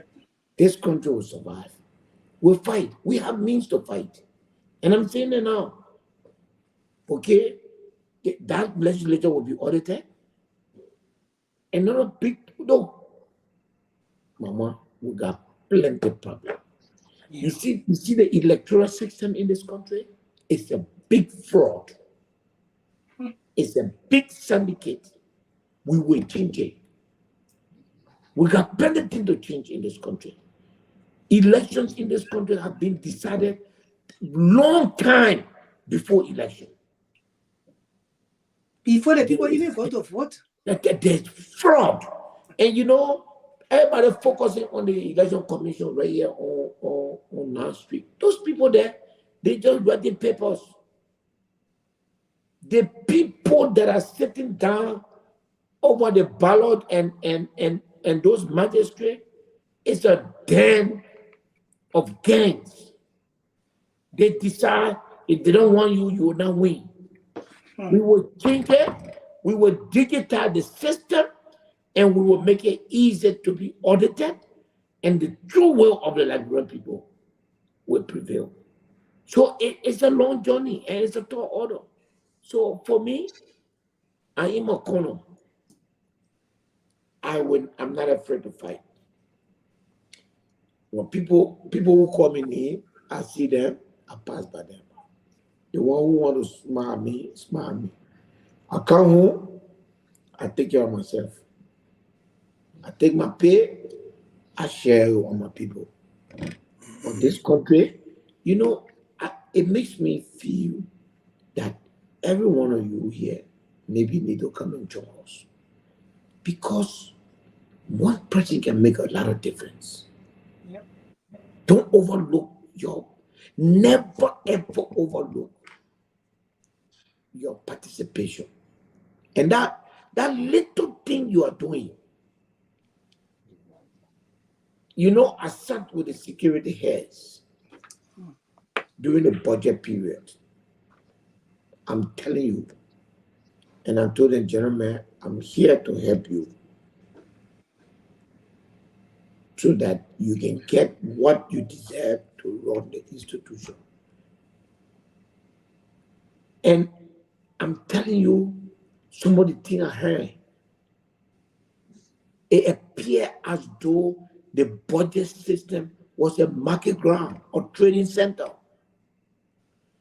But I told them, I said, I want to assure you that I will never ask any one of you to play with a budget and put money in it for us. And I'm proud that every member of my committee follow suit and that we push their line, we push their budget. Most of them got what they wanted, and I'm happy. That is one step forward. For that, when we set out and I'm saying this, Grace, so that we can know that good truth, good, it never hurts. When the House decided to say all of the mining concession, the MDAs, we need to put a credible committee together to review it and bring it to the House to make sure that we take appropriate action. The speaker chose me. And the speaker decision got overwhelming absolutely overwhelming, no objection from the floor. The last time, when the two big parties, the CDC and United Party, were arguing about some 4,500 deposits they happy, what happened? Both parties concluded that Musa believed they were there, so let Musa speak, and whatever he say, we accept that. That's what you get. So you need to come in Liberia, or you guys need to come and be on the ground, and don't be frustrated, because it is frustrating. So don't be frustrated. When you come, after one or two more, you ask yourself, but what am I doing here? That's your own sacrifice you're doing for your country. We all got to be there. We all got to change it. We all got to help to change it. We need to change this. Because so for me, I'm not worried. This work that I've started and the things that I want to do, I will never stop, because it's good for the country. It is good for our country. We need to change this country. Nobody will change it.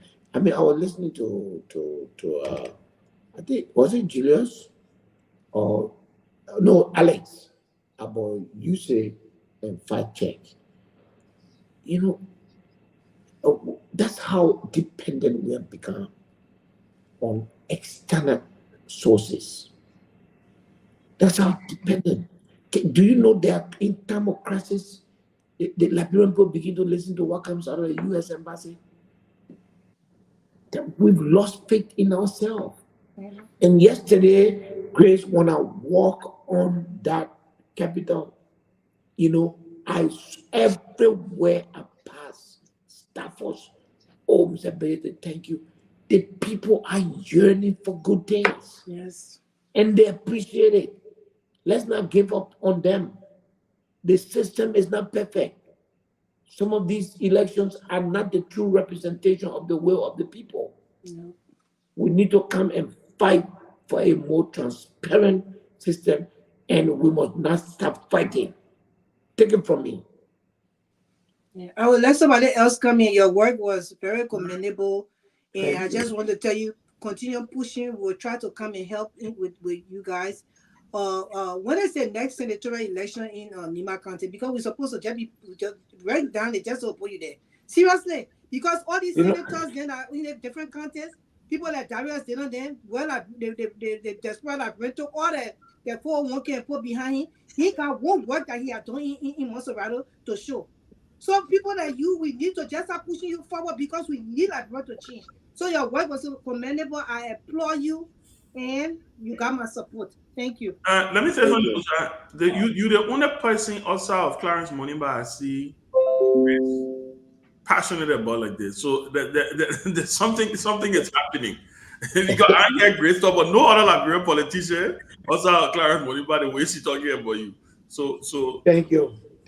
But I do. But Musa good guy, man. But I don't want to say this. By the way, Mr. Daddy Monima will be our guest on Friday. Yeah, Clarence will be on Friday. Grace now on that show that day, right? Oh, great moderating. Yeah. How can Grace moderate her own political? No, I have to moderate, but I want to show that. If Grace moderates your car, everybody still co fence. Exactly. But let me say this. I'm not gonna talk. I don't have a question. First of all, let me thank my friend. Chairman, my man, you really enjoy you the way I see your face. Well, no, the first time I wear glasses, so what I will do? You know, Chairman, make a new big job. We get it. Malonga Musa, man. Yeah. The president remember where glasses remember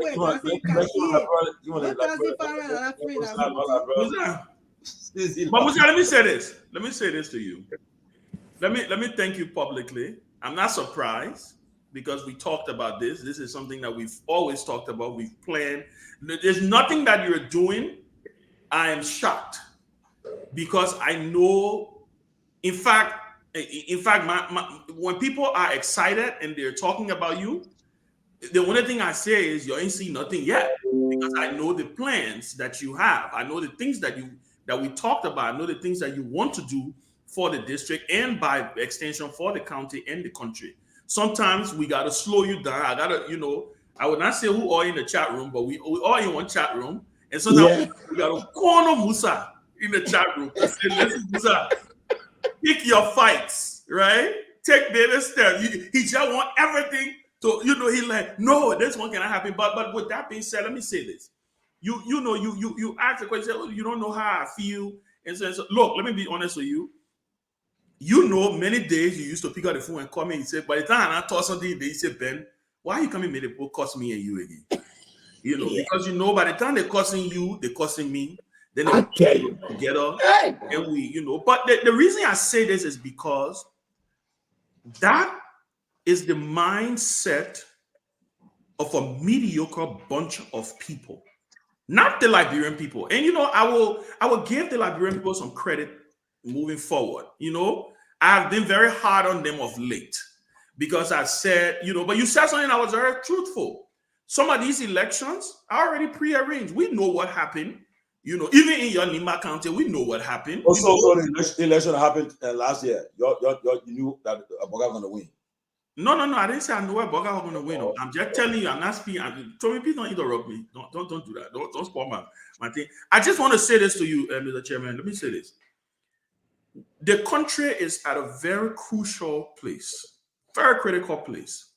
And your leadership, the leadership of Speaker Kofa, the leadership of the other folks in the national legislature. I was reading Amara Conan's thing today. He did a piece on rice. And one of the fascinating thing is that I say, well, thank God. I don't think the Liberian people have really seen a picture of people who are importing rice until that picture came up the other day. I mean, I think a day or two ago, where you see all these Liberian people sitting down around the table and the president of Liberia sitting there. And then the executive mansion had the audacity to say the president walk out of the meeting, right?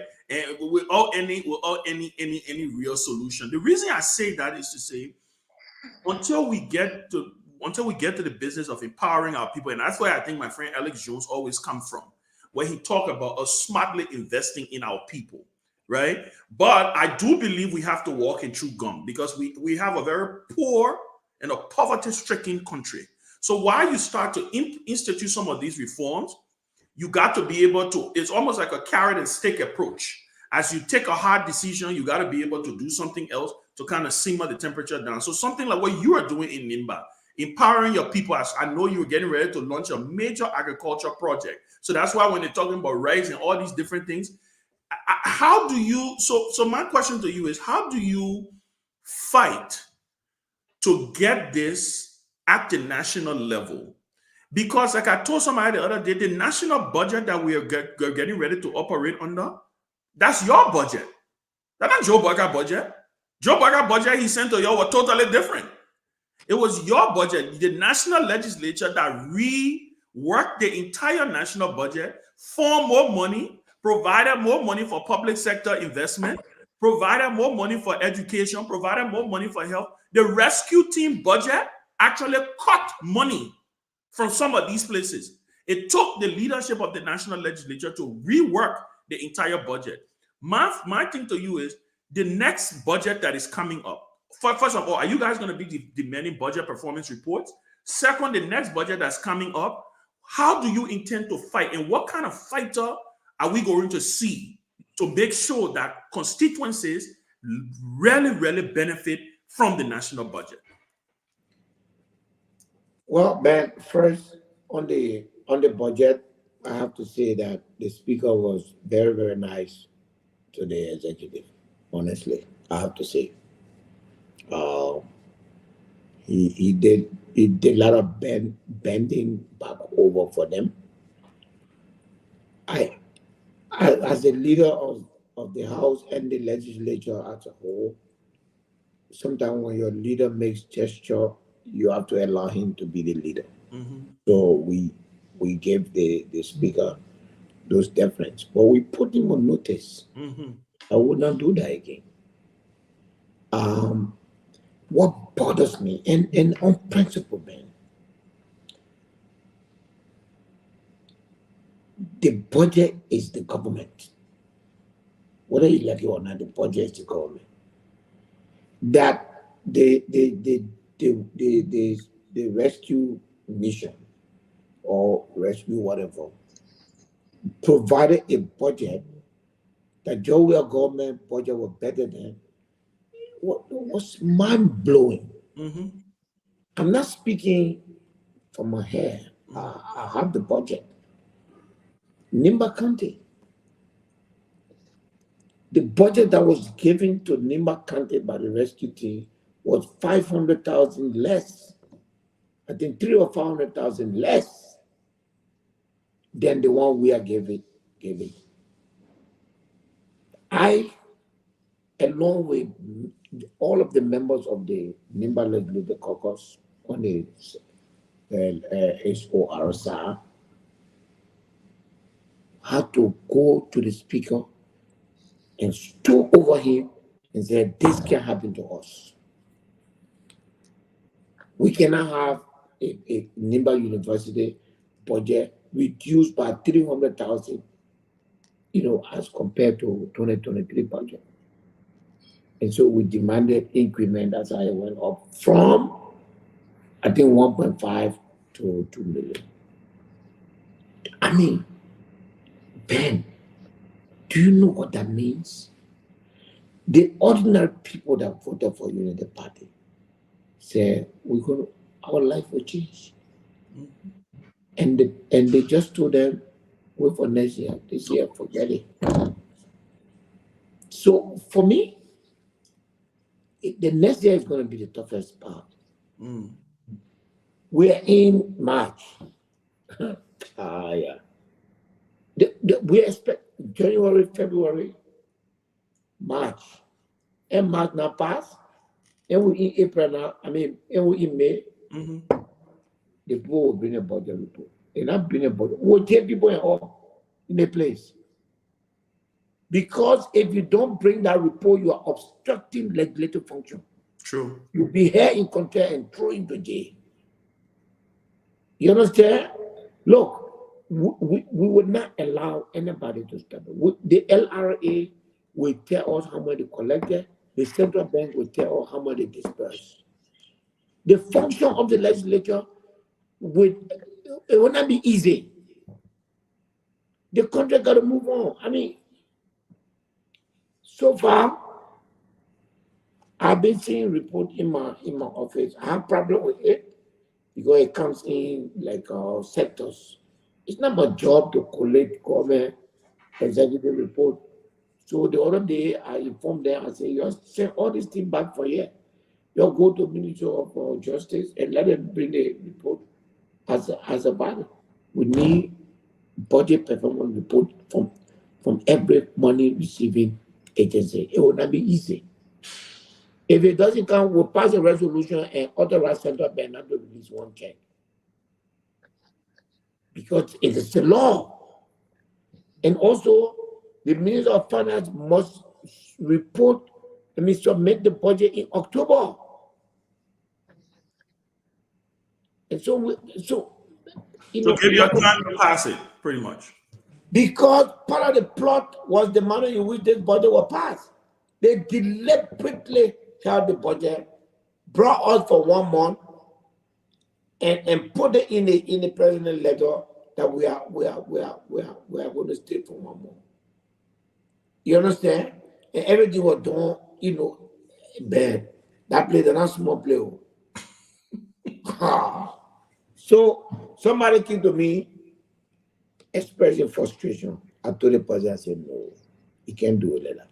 They think it's CSO, it didn't happen one time. Let's target change in certain place, achieve that, and then move. Let's do it small. But it is a mess. And guess what? It's been perpetrated by the executive. But me, I'm not talking you. This year passed, that credit. Next year, you will see that budget, that war coming. Because we will not allow the people to treat us the way they treated us the last time. And the budget performance thing is July, January, February, even the the money we passed, which I voted against.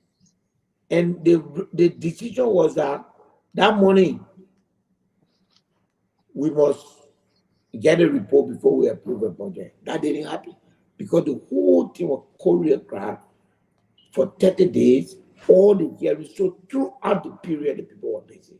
We couldn't get nothing done. Now we are left with a bear hanging. They're going again. We're waiting for them. We got far more round to approve budget in the country. It will not be easy.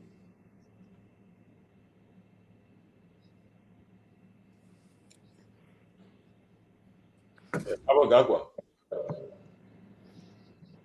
Thank you, Tomalin. I know we have a lot of people on, so to kind of fast forward the conversation, if we can just condense it, that would be really, really great because it's almost 7:00. But Representative Abilities, nice seeing you again. I ran into you briefly in Liberia. I think you were on fire that day. Yeah, something like that. You almost slapped my colleagues. No, I wasn't gonna do that. I wasn't gonna do that. But I think that before I even ask you the question, I want to commend you for what you're doing. Right? I think that that's commendable. But I don't like this approach when it comes to infrastructure development.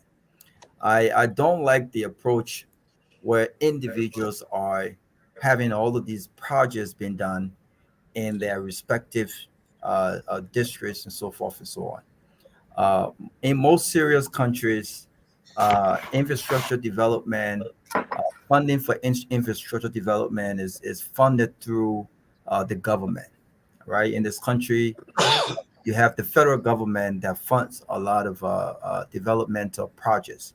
I do not subscribe to this idea of lawmakers, putting out projects on their own.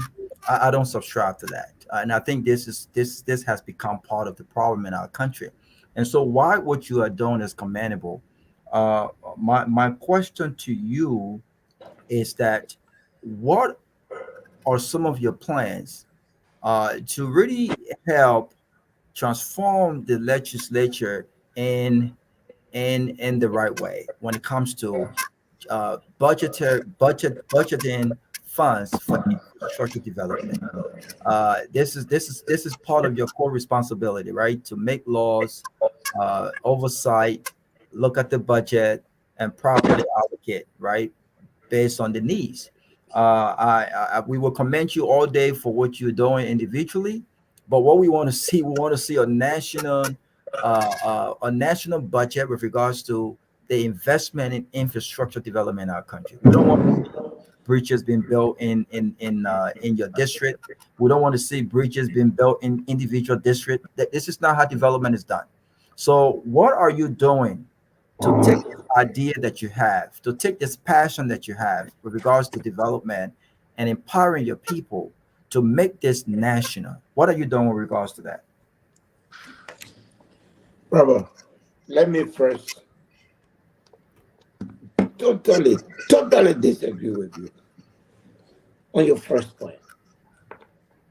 By definition, you are basically saying that I should wait and see young girls, young boys die in the water every year. Every year, while I wait for government. Liberia is almost 170 something years. That water in that area and the town behind it there, it's been there for over almost 200 or whatever years. If I have to wait, President Baka was elected by the people. It is President Baka who gave the ferry that are moving the people on that bridge. The people voted for him. He made a budget that had absolutely no consideration for those people. For that bridge, how they survive, what they do. But they also voted for me.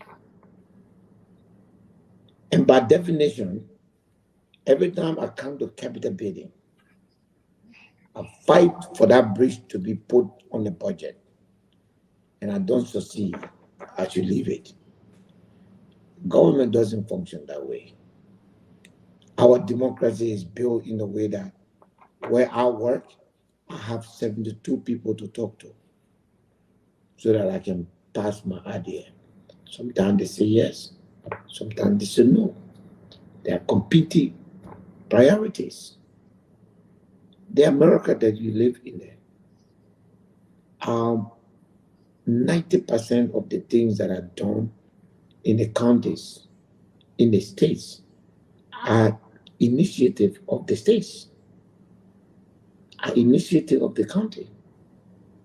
The federal government is always the big eyes. We do not even have a system. In literal terms, we don't even have a government.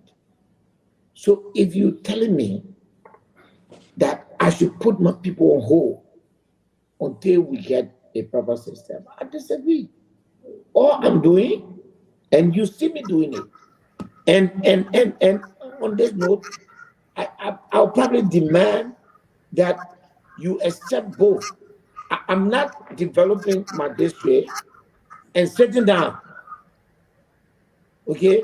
I'm not developing my district and say I'm not going to fight for the house to be audited. I'm not developing my district and saying I don't care what they put in the budget. I'm developing my district. I'm helping my people with my role. But at the same time, I'm also fighting so that one day I don't have to be the one to do it. But my logic is that even though I'm not the one to do it, but if I do it, I'll be saving the life of a young girl, I'll be saving the life of a young boy, and therefore the failure of the system to look at those people must not be interpreted into my failure to look at them. So that I can say, and that's what every politician, in fact, what you are saying now is a perfect excuse for politicians to say, I couldn't achieve it because for me to achieve it, everybody got to agree with me. So, but they are initiated.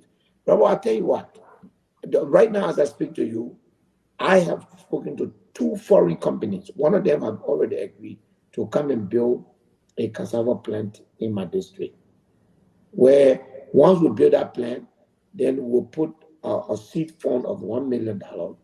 And therefore, we will just inform the people that from now on, bring cassava, we got something here, we'll buy it from you right here. So the cassava will get value. And we'll encourage people, give them money to start their farming. So we're going to do that. I'm not going to wait for the government for that. Thank you. Thank you. Let me thank you. Let me say this. I'm not against people as citizens having projects. I want to be very clear, but I think it's hypocritical for us to criticize one lawmaker for, establishing a rehabilitation center and not giving him credit for that, right? Because we don't like him, and sit on his platform and want to praise Saint Musa ability, representability because we like him. I think it's hypocritical. And by the way, I like the guy as well. But let's be fair and balanced here. I think in one of your statement, Representative, you mentioned something about collecting pay and sharing with your constituents. We cannot create a 21st century government this way. Legislators and lawmakers, public appointed and elected officials should not be in a system that encourages begging and humanitarianism. This is not the reason why we elected lawmakers. We elected lawmakers to oversight, check and balance, and put forth legislature that will in turn benefit the entire country, including seeking the interests of their constituents. So if we have a health crisis in the country, obviously the health crisis does not only affect those in Monrovia or in Lofa or in Bassa, it affects your own constituents as well. This is the principle of governance. And so again, I'm not bashing you for what you're doing, because what you're doing is great. right? I saw the speaker at your event the other day. I saw a lot of great faces.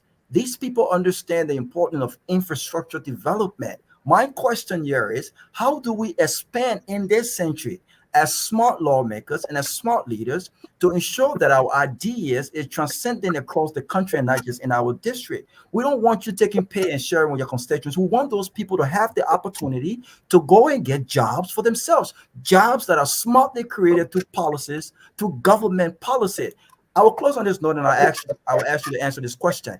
We're talking about rice. The president have released a statement saying that there will be no incremental increase in the prices of rice. Now, you being a student of economics just said this: the price of rice is not determined by a single president. It's supply and demand. But policy is also important. If the prices of commodities were determined by leaders in around the world, then Joe Biden will Joe Biden woke up one morning and say, look, gas price must go back to when it was 159 cents, 179 cents, or even $2. That will get him elected. We have elections coming up. But sensible government, no, it doesn't run that way. It's about policy. So let me ask you this question. What policies are you, in collaboration with the executive branch of government, what policy are you guys focused on to increase rice supply and rice productivity in our country?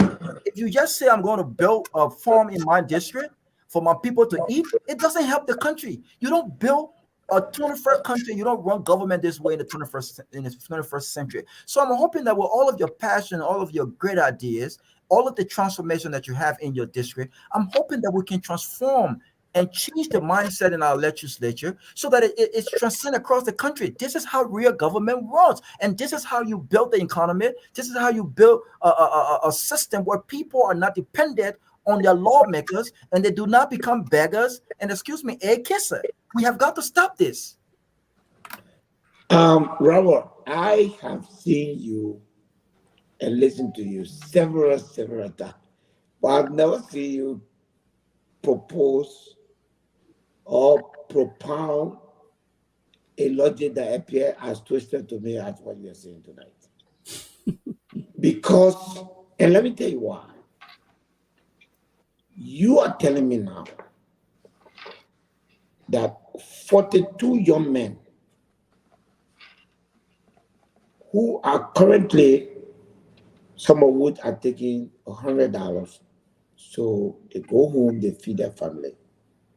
Some of them are taking 200, some 300.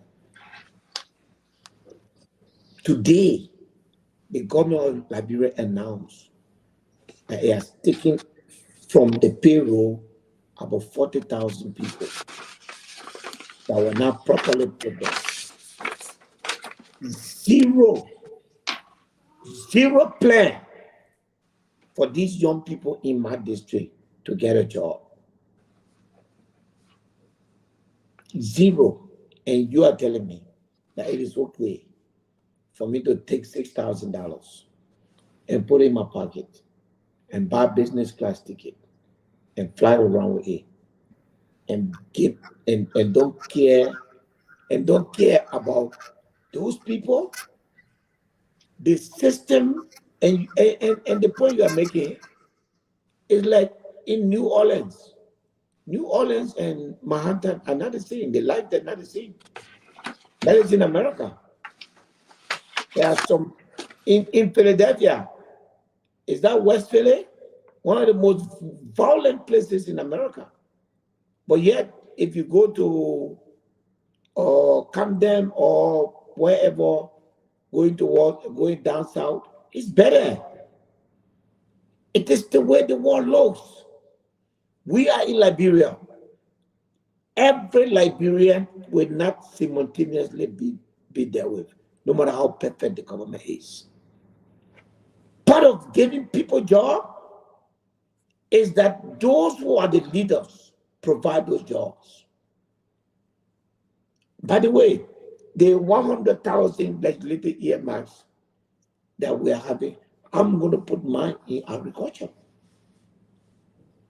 And if you're telling me that I should not do anything to feed myself, Then what happened to the law of self-preservation? If I am hungry in District 7, I'm going to wait first for Maserado County to get food, or I'm going to keep my food for Maserado. No, I'm sorry, it doesn't work like that. I was elected by the people of District 7, and it is to the people of District 7 that I first and foremost owe my obligation to. If they're okay, I will move on to. If they're not okay, I will not look at anybody else. Absolutely not. The man who's supposed to look at all of them are Joseph Baga, not me. You understand? My job is that in my weak ways, if there's anything I can do to take care of my people, I'll do it. At the national level, if I come and sit down in that plenary, the national decisions that we're making, the whole government system, Rabo, is wrong. The entire government system is wrong. We have, 50,000 or less people working in the government. Guess what? Those 50,000 and less people are consuming 40% of the budget of this country with little or no capital investment. Nothing whatsoever. The people are literally a pawn in the way the government is structured. As their representative, I have 48 towns. Nimakande is maybe 60 years old. Those 48 towns have never seen light before. I came to say I want to be representative. Today, those 48 towns have light. The system was so bad in my district that the big market, Seklepier and Bar, never have fruit in the market. When I'm coming from Morovia, I used to buy fruit. Today, because there are roads, if the market comes in Seklepier, it's full with banana, everything, because the people now have access to that. I can't wait for Joseph Barker to do that. Then what is my call? Why I'm waiting? Why are we trying to put a national plan that I don't even know where is it? I gotta take care of my people. Don't fault me for that. What I want you to do, in fact, I demand that you commend me, at the same time ask me to say, how can we replicate what you are doing for the country?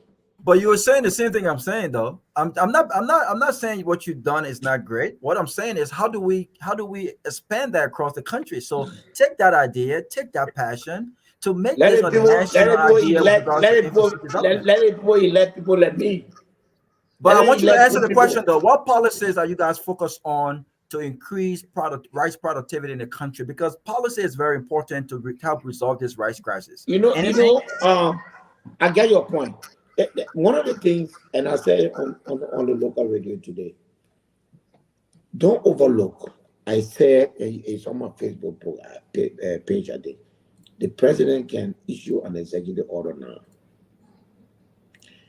and authorize every minister or every government appointee to have a farm between 1 acre to 5 acre. Cabinet minister 5 acre, and the lowest ranking officer 1 acre. If you put 30 people on that farm and you make rice that 100 people can eat, subtract everything that you get from there. If rice, like you said, as a matter of economy, farm is not just the thing that the farm produces. If as a representative, if you tell me to make farm, that means I'm going to employ people. Today, I send 1,600 to my farm because people working there. And as they work, I have to pay them. Yesterday, the man informed me that what the people have done, I have to pay. Those people, I have right now, I think about 100 and something people working in my farm. They are getting paid. So it's not just the outcome. It's not just the productivity of the farm. It's the fact that now through that farm, somebody will pay their child school fee. Somebody will start putting roof on their zinc. And people, it has a ripple effect that goes around beyond farm. The president he's an agriculturalist. Why can't he ask his ministers and cabinet ministers that Thursday afternoon, everybody leave town? Thursday afternoon, everybody leave town, go on your farm. I was chairman of the Liberia Airport Authority. I flew to, we were flying, we had a meeting planned for Friday in Abidjan, and our flight delay, and this was an important meeting. And we still forced ourselves, we got a night flight, we arrived in Abidjan almost midnight, and then in the morning now, we call on the ministers. You know, when that guy answered the phone, you know what the guy told me? He said, to see a cabinet minister in Abidjan on the weekend, it's like you have committed murder. You have to be on your farm. Nobody is in the capital city on the weekend. What are we doing? Except the minister say, oh, I want basmati rice because now he's minister. Or this, let's go make farm. That's the solution. Just on the rice issue, there will be no solution. And I'm telling you now that everything the president is doing, he will end up begging those people. He has no choice. We need to bite the bullet. We need to even increase the price of rice by $2 and take that $2 and put it directly into agriculture.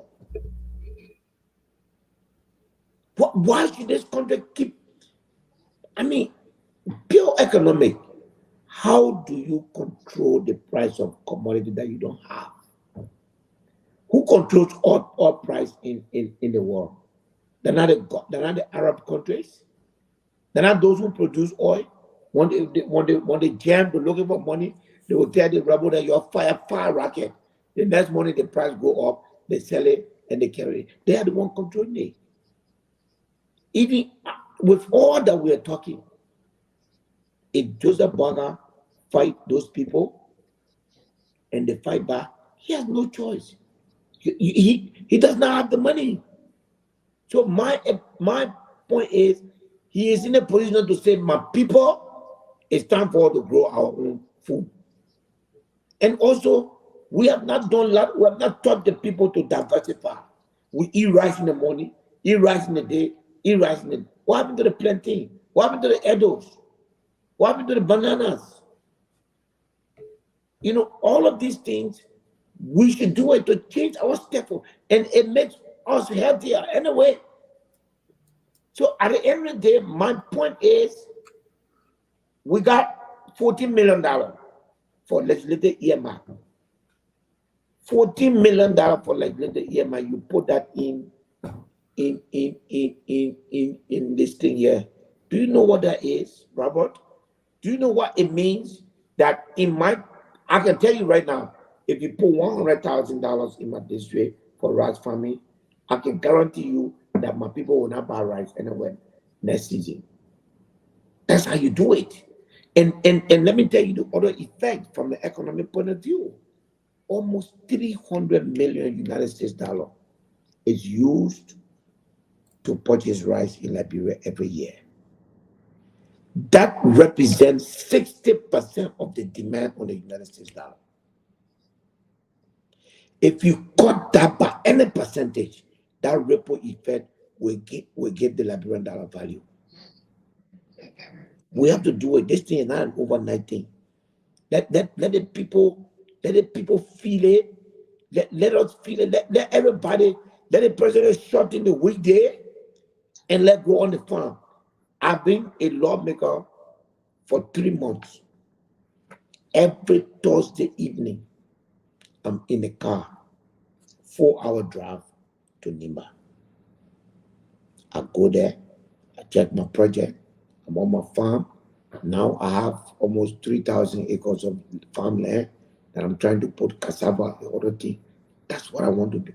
It's not that I want to do it, but for me to talk it and be sitting now on the radio today, I must also be doing it. I must be doing it. So the solution to this rice problem, my brother, that road our government taking, they will come back crashing. We just need to stand up to Liberian people and tell them we don't manufacture rice, we don't produce rice. Here is 5 million, 20 million, 30 million. Let us go. And I hear sedition, and that angers me more than anything. For CDC to be criticizing United Party, they just playing football with us. Well, United Party yesterday, United Party was criticizing CDC. Now they are in power, CDC. But CDC, they spent $22 million to subsidize rice. Do you know what it would have meant if we had put that $22 million in agriculture, direct farming? But they wasted $22 million in subsidy and still increased rice by $4. United Party was pounding on CDC head, and they come straight to repeat what CDC did. And then they think that they will get. I mean, you just keep doing. I just have to repeat this ABC slogan. Keep doing the same thing and expect different results. It's crazy. The cartel for the rice is there because those are the people who have money to buy rice. There's no monopoly. And I see no Liberian here that able to build rice. They have given them monopoly. That means they are giving them how you call this thing? Happy they cannot. So we can force ourselves. Let's change it. Let's go to the swamp. Let the president launch the green revolution. And Rabo, I know you will get vexed again. But in July, I'm going to launch the green revolution in my district. And we are going to feed ourselves. What effort I need to invest in that district so that next year we will not bring nobody rice from Moreover and we'll do it. And the country will follow us. Well, Guys. we're almost out of time. So let Alex ask his question. But before that, President Tolbert, what he did, Robert said something. I think somebody said something. They wanted to increase the price of foreign rice, importation of rice. So if you increase the price of foreign rice, definitely Liberian farmers will be able to sell the rice. They're growing. Because people, if you want to buy foreign rice, you got to pay high price. But you buy locally produced rice, it will be cheaper. And that was misinterpreted by the progressive at the time, man. But according to the story was that progressive said it was showing the strategy how to make rice cheaper. But that was, but talk about had a great vision for the country. But hopefully that I have a president one of these days who will say, look, I give you guys the next 2 years. After 2 years, Liberia will cut down importation of foreign rice. If they bring it, we'll make the tariffs high so that it will be high to give our farmers the encouragement to produce more food. By the time the roads will be good and everything will be fine. But on you before the chairman, for him quickly. Okay, well, I'll just make a few comments. Again, Representative Peabody, like everybody else, I think what you've done for your district is commendable. Okay. But I, like Robert, don't share that idea that elected officials, heads of political parties, politicians should be bridge builders, should be university builders. Their single responsibility is ensuring that laws are passed and leaders in the country are brought to power that can create growth and development. Now, before I go into my question to you, I'm sure you heard this guy, Alex Jones. Okay, and I'm sure you heard a show called Business and Economic Forum, which is on your network currently. This little guy, Alex Jones, was the producer and the creator of that show. And that show is still running every Friday by Magdalene on your station. And the reason I created that show was to gather Liberian finance bankers, analysts, agriculturists, so that we can sit together and find solutions. And even though I created the show, when we did that for several months, and I questioned the competency of your Liberian current finance minister, I was kicked off that show. Okay, I was kicked off the show that I produced, which is being benefited, but that's fine with me. Now, you're talking about, so I say this to lay the premise that some of us know what we're talking about in our expertise.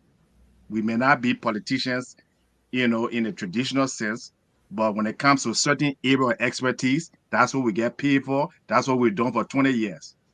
And thank God today, everybody now is economists, the journalists, economists, the politician who never, who don't understand simple supply and demand, finding solution for rice, finding solution for agriculture. And I think that's ludicrous.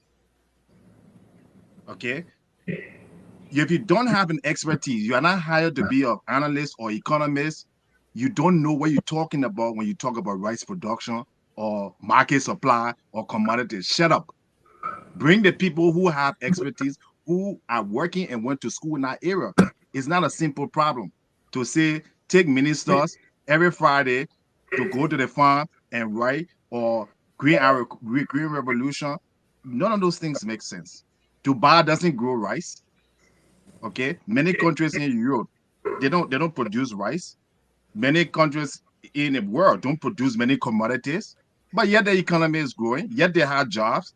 So I don't know where Liberia came from with that. Even Ghana imports rice. Ghana imports billions of dollars of rice. So I think it's a political fallacy by people who actually don't know what they're talking about. That think that if you have to produce rice within a country, I don't know, it's a pride thing, but it doesn't make much economic sense because number one, we don't have the managers. We can't even produce pepper and onions in Liberia. We gotta import it.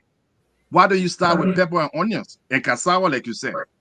Because rice is a much more mechanized process. It requires greater management. It requires a lot of water resources. It requires electricity. You don't have none of those things.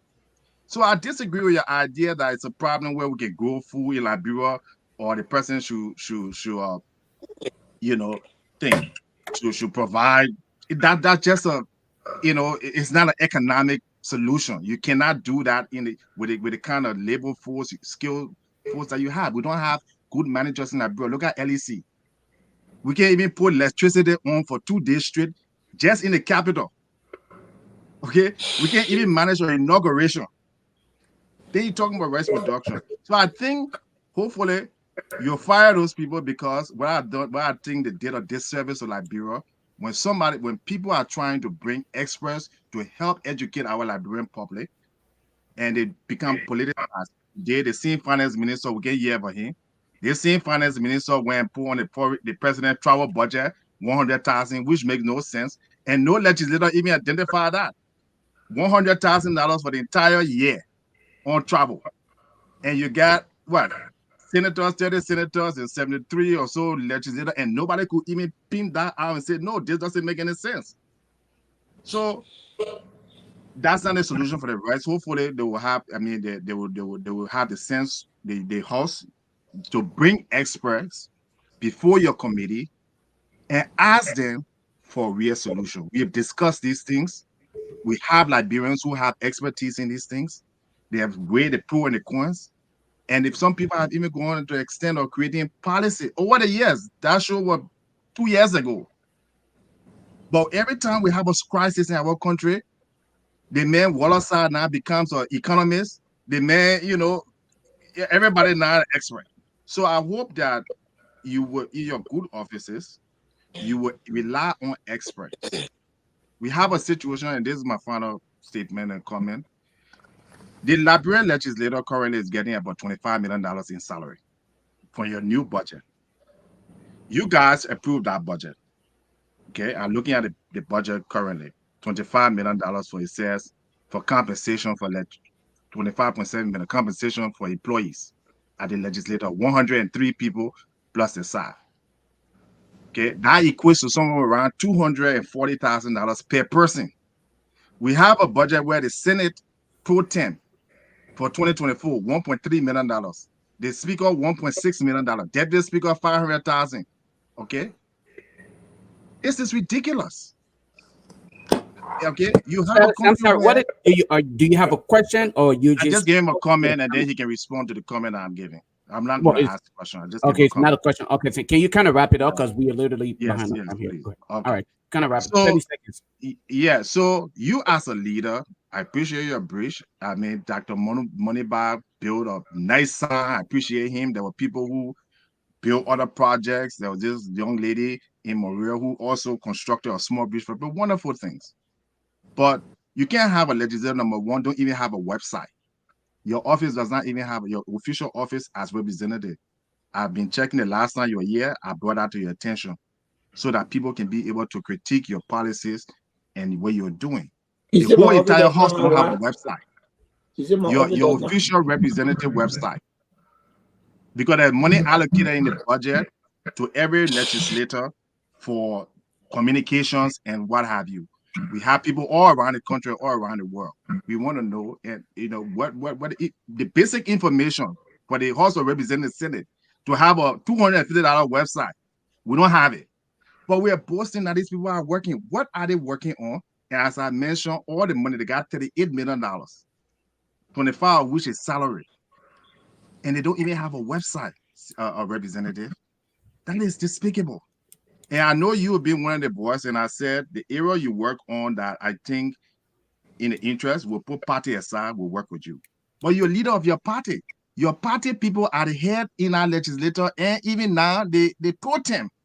So it's inexcusable for us to just say it's Joseph Boakai in bringing rest and all these other things on your end is not being fixed. So to conclude, I will adore you, even carry on my back if you build bridges. Thank you for even telling me how to win election in Liberia. I'll go build my own bridge too, and so Liberian people can vote for me. But I'm saying the main jobs growth. You got $4 billion economy that's been stuck there. Somalia is 10 billion.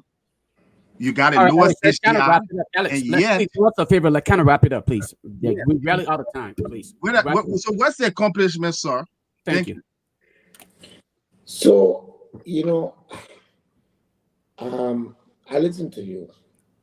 First, let me admonish you that, whenever you have the opportunity to say something to the public, try to offer some solutions, even in your expose, it helps.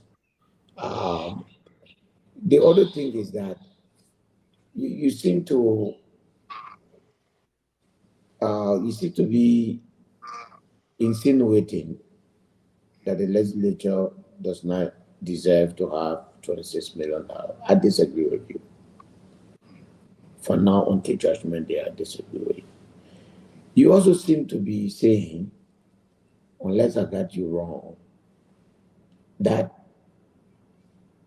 the projects that I do, even though they have no bearing on me discharging my responsibility. And as far as discharging my responsibility, I'm very proud of what I have done as a representative. So therefore, I don't seem to see the correlation between what I do from a private perspective to benefit my people and what I do as a lawmaker in the discharge of my duty. You need to check that out. I have a full information system. I inform the purpose of a website is the same purpose of a Facebook page. If you see it otherwise, I don't see it otherwise. The website is to tell people what you are doing, to know the things they're doing, and let them see it. Not only do I have a Facebook page of Musa Ability, I have a Facebook page as a representative. And I feed them and I update them almost every day. I consider that sufficient. Websites were useful 5-10 years ago because Facebook was not as popular as they are today. You can check when last you went on the website, but you cannot check how many times you've been on Facebook in the last 24 hours. So the place to go for information is not website these days, it's Facebook. I'm there, I'm more active than you can think, and I'm very satisfied with that form of communication with the people. Your analogy about what should be done with the economy, You probably, because I'm sure you're not talking to me. I'm a student of economics, so I understand economics. So when you are speaking to the public, break it down. You seem to be, and I understand sometimes your anger, and I understand a lot of, you know, people anger. You seem to be expressing. You spend more time appearing angry than Mm, you have some genuine propositions that we can work on as lawmakers, but pointing finger, my brother, you are talking about a deputy speaker a budget of 500,000, but you did not compare it to the last time. You are talking about speaker budget of X amount. You did not compare it to the last time. This legislature has cut down its expenditure by over 50%. This is the people representation. You have one ministry, for instance, Ministry of Finance, that has over $70 million. You have government agencies where the children and none of them can even harness 5,000 votes, but they are operating 5, 6, 7, 8, $9 million. And then you have we will represent what the government is about. Government is about representation. Whether you like it or not, we represent the people. Our budget of what 26 million. I'm against that budget. That budget is nothing. It doesn't represent what we do for our people. Okay? If you want to look at, and this is why, and some of the things you said tonight are the reason why I am pushing for the House, legislature to be audited. Because if the people know what the legislature is doing with whatever is assigned to it, the current explanation you got will subside. But the lack of transparency is putting more cloud on them, and they need to remove it. And as long as we are there, we will work to remove it. Because it is extremely important that people know what the legislature works with and the things that we work with. And so when you take government and you look at it in one prison without seeing it from the perspective of other people, you will be an activist. And sometimes being an activist, it doesn't offer a lot of solution. You are talking about rice. I'm telling you, at the end of the day, how we solve rice problem in our country, that's the staple. You know something? You talk about Dubai. There's a reason why they don't feel that they need rice. Because they got something else. You understand? All of these countries you are calling that they don't import rice, they do have something else. They have something that they can use. We have a soil that can be used for. We have laws governing our land system that probably cannot allow massive plantation or rice project. Therefore, communal farming helps. It does not solve the problem. It alleviates it. Today, if rice business, if you have at least 20% of the rice being produced in Liberia, will not be in this crisis. The Liberian dollar will not even be as high as it is today. That's true. It will not be. The Liberian dollar will not be as high as it is today. So, taking 2 million people, 2,000 people, and telling them go and feed 30%, that's a lot that you will be taking out of the system in terms of the need. It is not the solution. The solution is long term. The solution is, but if you assume that everything is bad, if you assume that there are no managers, then it means that you have given up on Liberia. I'm sorry, I cannot give up on Liberia. At the end of the day, I know that we have electricity issue. I know that we have all of these issues, but I also know that we have to stay here to solve it. So I cannot give up on Liberia. Not because we don't have good managers to do the thing that should be done. Then we should go, no, don't give up. You have to come and become part of the system. You have to come and get elected. And even if you don't get elected, come and be part of what can change this country. Don't make yourself to look different. The Liberian society, as wayward as you see it, is very conservative. It has a tendency of initially rejecting new things, and you have to persist, and then it gets used to you, and then they will start responding to you. So for me, I just want to tell you that look, while we are looking for the big solution, for me, I will be in the fight for finding big solution, but I will not tell my people they'll wait until we find big solution. I will continue to do whatever little thing. I'm launching a Green Revolution program, which means I have 48 towns in my district. I'm going to go to them. You'll do communal farming. Again, it's not a solution. But guess what? If I empower those people to go and make farm, if that town was consuming 100 bags in the year, if they get 25 bags in the farming, they will require 25 bags less. They will require that money that you guys can send to them from America. That money will not be used for something else. It will be diversified. Life will never be the same. And then the country needs to have Nigeria in 2017 was a net importer of rice. In 2017, 7 years later, Nigeria is exporting rice today. So we can do it. There is mechanized farming. You talk about small farming. Ivory Coast is either the highest producer of cocoa or the second highest producer of cocoa. Guess what? There's not a single plantation in Ivory Coast. You understand that?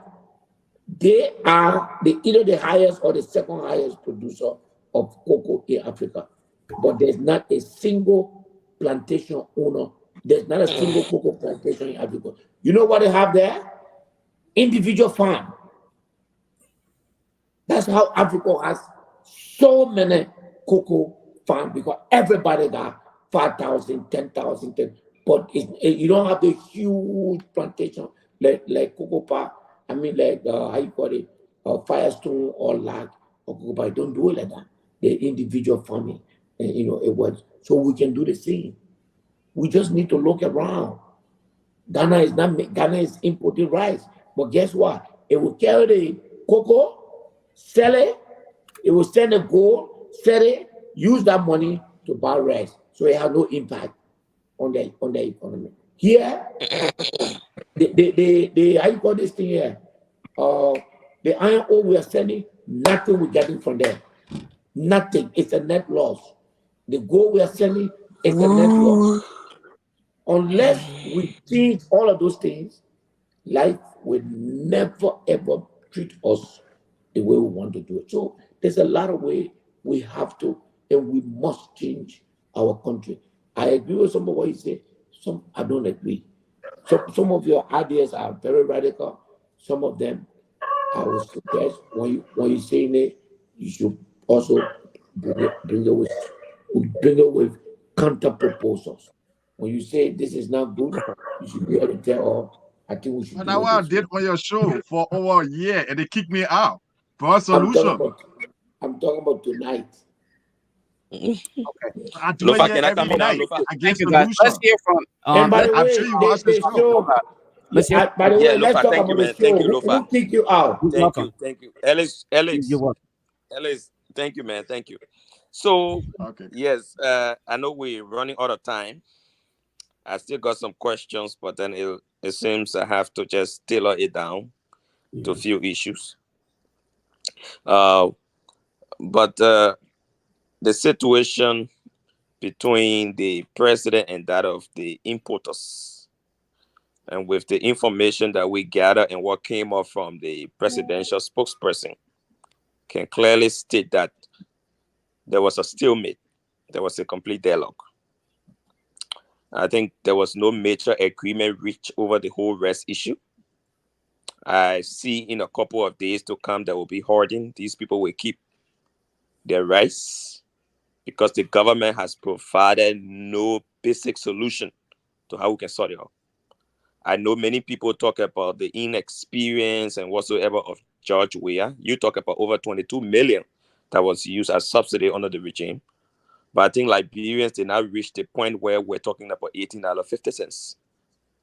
So that short-term solution for me was okay, because we weren't going through the stress we're going. They say dry or sweet, but what you be eating before you get to that point? If you get 22 million and you have to subsidize rice, and you say, let's take all that 22 million to put it into farming, what the people going to be eating while you farming? Something has to be done.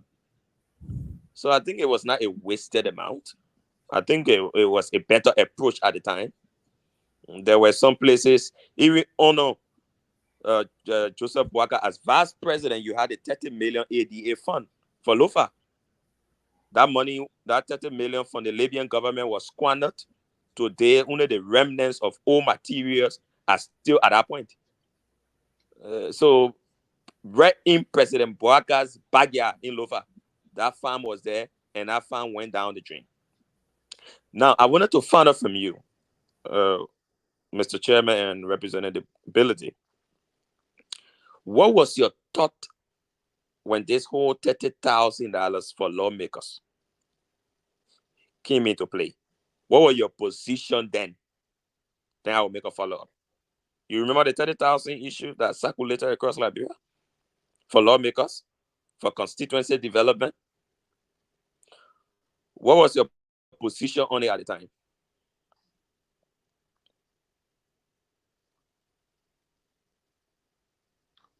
No, you are muted. My position was, and I spoke to those who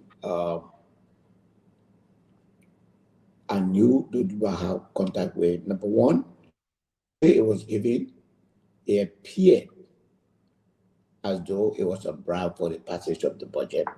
That's how I saw it at the time. Number two, it did not require any accountability for the legislator to say or come back to say, this is what I did, and with this money. And there was no regulation covering it for its work. Number three, Number three, the way it was given, the manner in which it was given appeared as though it was given under the table. Because it came only when it's time to pass the budget, and it was given before the budget was passed. So it appeared like an inducement for the passage of the budget. So what's the difference, from this 30,000 that were given to, your predecessors, as compared to the 13.2 million that is in the budget for current lawmakers, where each of you expected to get 100,000 for constituency development? It's a difference between day and night. It's never the same. Toga, some of us came in this place not to accept business as usual. There is no money in the budget to be given to the legislators. That is absolutely not correct. This money has rules and regulations. The lawmaker will have a constituency meeting. He and his constituent will identify a project and submit this to the executive for implementation. It is not a money that will be given to lawmakers. Absolutely not. Not a dime is coming to lawmakers. Nobody will tell you that. Okay? If you give $100,000 to a lawmaker and say, here's the money, go do corruption, go build houses, you are encouraging corruption. That's stealing. I can never be part of that. That money is not coming to the legislature. It is staying in the executive. The legislator, that money is for legislative earmark project. So you want to build a school, tell the less people have identified that a school should be built here for the money. If you want to build a clinic, you say that's how it's going to be. No lawmaker is going to receive a dime of that money. But chief, constitutionally, your job is to make law. Now, what you're saying is technically lawmakers will be earmarking projects, and money are already set aside for those projects for lawmakers to say, I want to do this. So technically, you're taking some executive functions. That is my issue. No, my brother, go read your constitution. The budget is mine. I do appropriation. And that's what we are doing. The budget belongs to the legislature. We appropriate the money. That's our function. So if we appropriate to say the full authority of the legislature is given to one legislator to say you go as in line with the right of the legislature to appropriate and earmark this place. We're not spending it. Execution is the function of the executive. That's why they call them executive. We make the law. Just lastly, they show already done. Just lastly, now, I want to also know from you, Representative Ability.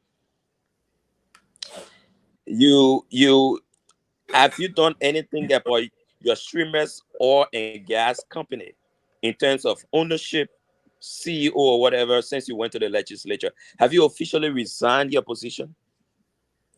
I resigned being CEO since 2018. So you got no stake again in the company? The company for me. I'm not the one running it. Exactly. It belongs to me. You didn't see my asset that I declared? No, it got to do with the code of conduct. You're a legislator now. Do you have any stake? You're still saying the company for you. It means you have a stake in it. It means you decide the day-to-day run. Then that contravenes the code of conduct. That's not true. Isn't that so? Cody, we are on air. I beg you, please give Toga the chance to quote the part of the law. No, I mean, this is the code of conduct information. Yes, I want you to quote the part that say that I cannot own a company. The code of conduct, you can. Yeah. Say it. We're here. But you can't be a lawmaker. My brother, I am not running the company. That is the point. No. Hello. You can. I can provide the information. I have posted it on my page and all before. I have posted it on my page. But I have posted that information on my page before. What contravenes a lawmaker still running a company? It's a violation of the code of conduct. And he said, I'm going to quote it. But the major thing he owns the company, he doesn't run it. Guys, let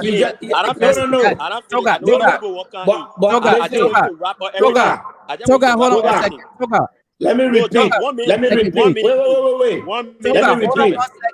Toga. No, let me repeat. We want to take some calls and then we'll Lofa, please. I want to wrap up my final issue. Let me repeat. You know the show is wait now. Hold on 1 second. Listen. My final issue. I will provide it. No. I'll put it in the chat. Let him respond. You cannot. You don't do that. I will not allow you to do that, sir. The point I'm making to you is this. Streamers belongs to me. I own it. In 2018, I stopped being the one running the company. I hired a CEO to run the company. The meaning of CEO is the Chief Executive Officer. I stopped running Streamex from 2018. So what I'm explaining to you is that as a lawmaker, doing a business or owning a business, if that is a violation of the law, I would please like to share that law with me and I to would the do that. public. I would do that. I would do that. The difference between I would do that. owning, wait now, the difference between owning and running is a huge distinction. I repeat, I own streamers. I own streamers. I would do that. Just lastly, Mr. Billette, because of time. Lastly, I would do that. You should I'll have put it in done the that chat before you for asked me the everybody from the question. show to see. The last one, the last issue. Mr. Billette, I wanted to know from you how much because it been in the air that you declare millions in terms of your asset declaration. Now, I don't know, on some reform policy, what are you thinking about that when people declare their asset before the how you call it, the LSCC, that can be attached to with your taxes you pay on those assets? Because there is one thing about declaring asset, and there's another thing about paying taxes on those assets. So most of our lawmakers, most of our lawmakers are declaring huge assets that are not accompanied by taxes paid on those assets. I know that when I contested for office, I did show the taxes paid on the asset I declared. The LSCC and the declaration that are ongoing from all of our lawmakers are attached with no tax clearance. Can we look at a reform policy to that so that asset go vis-a-vis with the taxes paid on those assets? Okay. Now, two things. There's nobody in the Republic of Liberia that pay more money on their personal income than Musa Hassan Bilete. I challenge any human being living in Liberia to show a tax. I pay annually $36,000 on my personal income. On my properties, last year, I paid almost the same amount, almost 30-something thousand. I must be out of my mind to show taxes, to show ownership of properties that I don't pay tax for. You got to be talking to somebody else. That's not me. That's ridiculous. When you own it, you have to pay tax for it. Okay? In fact, when I declare my property, I went beyond that. When I was running to be representative, all I had to do was to just, because I was already paying taxes on my properties. So it was just to carry it for them to see it, and they give me tax clearance. Okay? There are few people who can get tax clearance at will as individual. I do, because all my personal income, my property taxes are fully paid. And it's a lot of money. I pay a lot of money every year. And Toga, I dare you or anybody to show any Liberian that paid more But tax than me. The thing is, I'm telling you now. You declare around $40 million, is my understanding. That you declare around 40 million. Can you tell the Liberian people how much tax did you declare on the 40 million asset? Because you're talking about 36,000. That is very infinitesimal to a 40 million asset. If you're declaring around 40 million, what tax did you declare in that 40 million? You're asking an AU student now. Just be talking. Let me say, question. No, let me tell you something. Yes. Assets and tax payable are not the same. And I thought that you know that. Assets, you have houses, you pay tax on them. And so? Yeah, you got businesses. Yes, but I personally, I don't pay my company's tax. My company pay their. But you declare it. Because it's mine. The tax liability. You can declare the tax money as well. My friend, if you don't want to, you don't want to answer your question. Okay. Wait. And then publish his financial statement, everything will be in it. That's why I told him, man, build a website and put it in. Alex, it's not in it, please. Alex, that's what I'm saying. Let him build a website and put his financial Alex, statement will go away. Alex, let me explain this that to is you. my point. No, let me explain this to you. If you ask me a question, don't interrupt me. Otherwise, I will stop answering you. No, sorry. Go I ahead. allow I will you. listen. Yeah, please. I mean, you have to be respectful. I will When listen you to are you, Chief. talking, exactly. As individual, my tax, my income, my personal income, I pay the tax. My properties, my house, my land, I pay the tax 100%. I show to Liberian people the company that I have and the value of that company. That's all I did. That company, standing by itself, generates on record every month for the government and people of Liberia more than 400,000 United States dollars in taxes every month. I store fuel and there is tax on it every day as it's lifted. They pay. The people that work there, at the end of every month, as they take their pay, their income, income tax is collected, their social security is collected and paid. Okay? That company belongs to me. The fact that I declare it, I am not required to declare the tax payment of the company. It is a separate entity. It is paying its due taxes. And what I'm telling you, you are an investigative journalist. You can go and find out. What I said, that it is mine, and here is the value it has.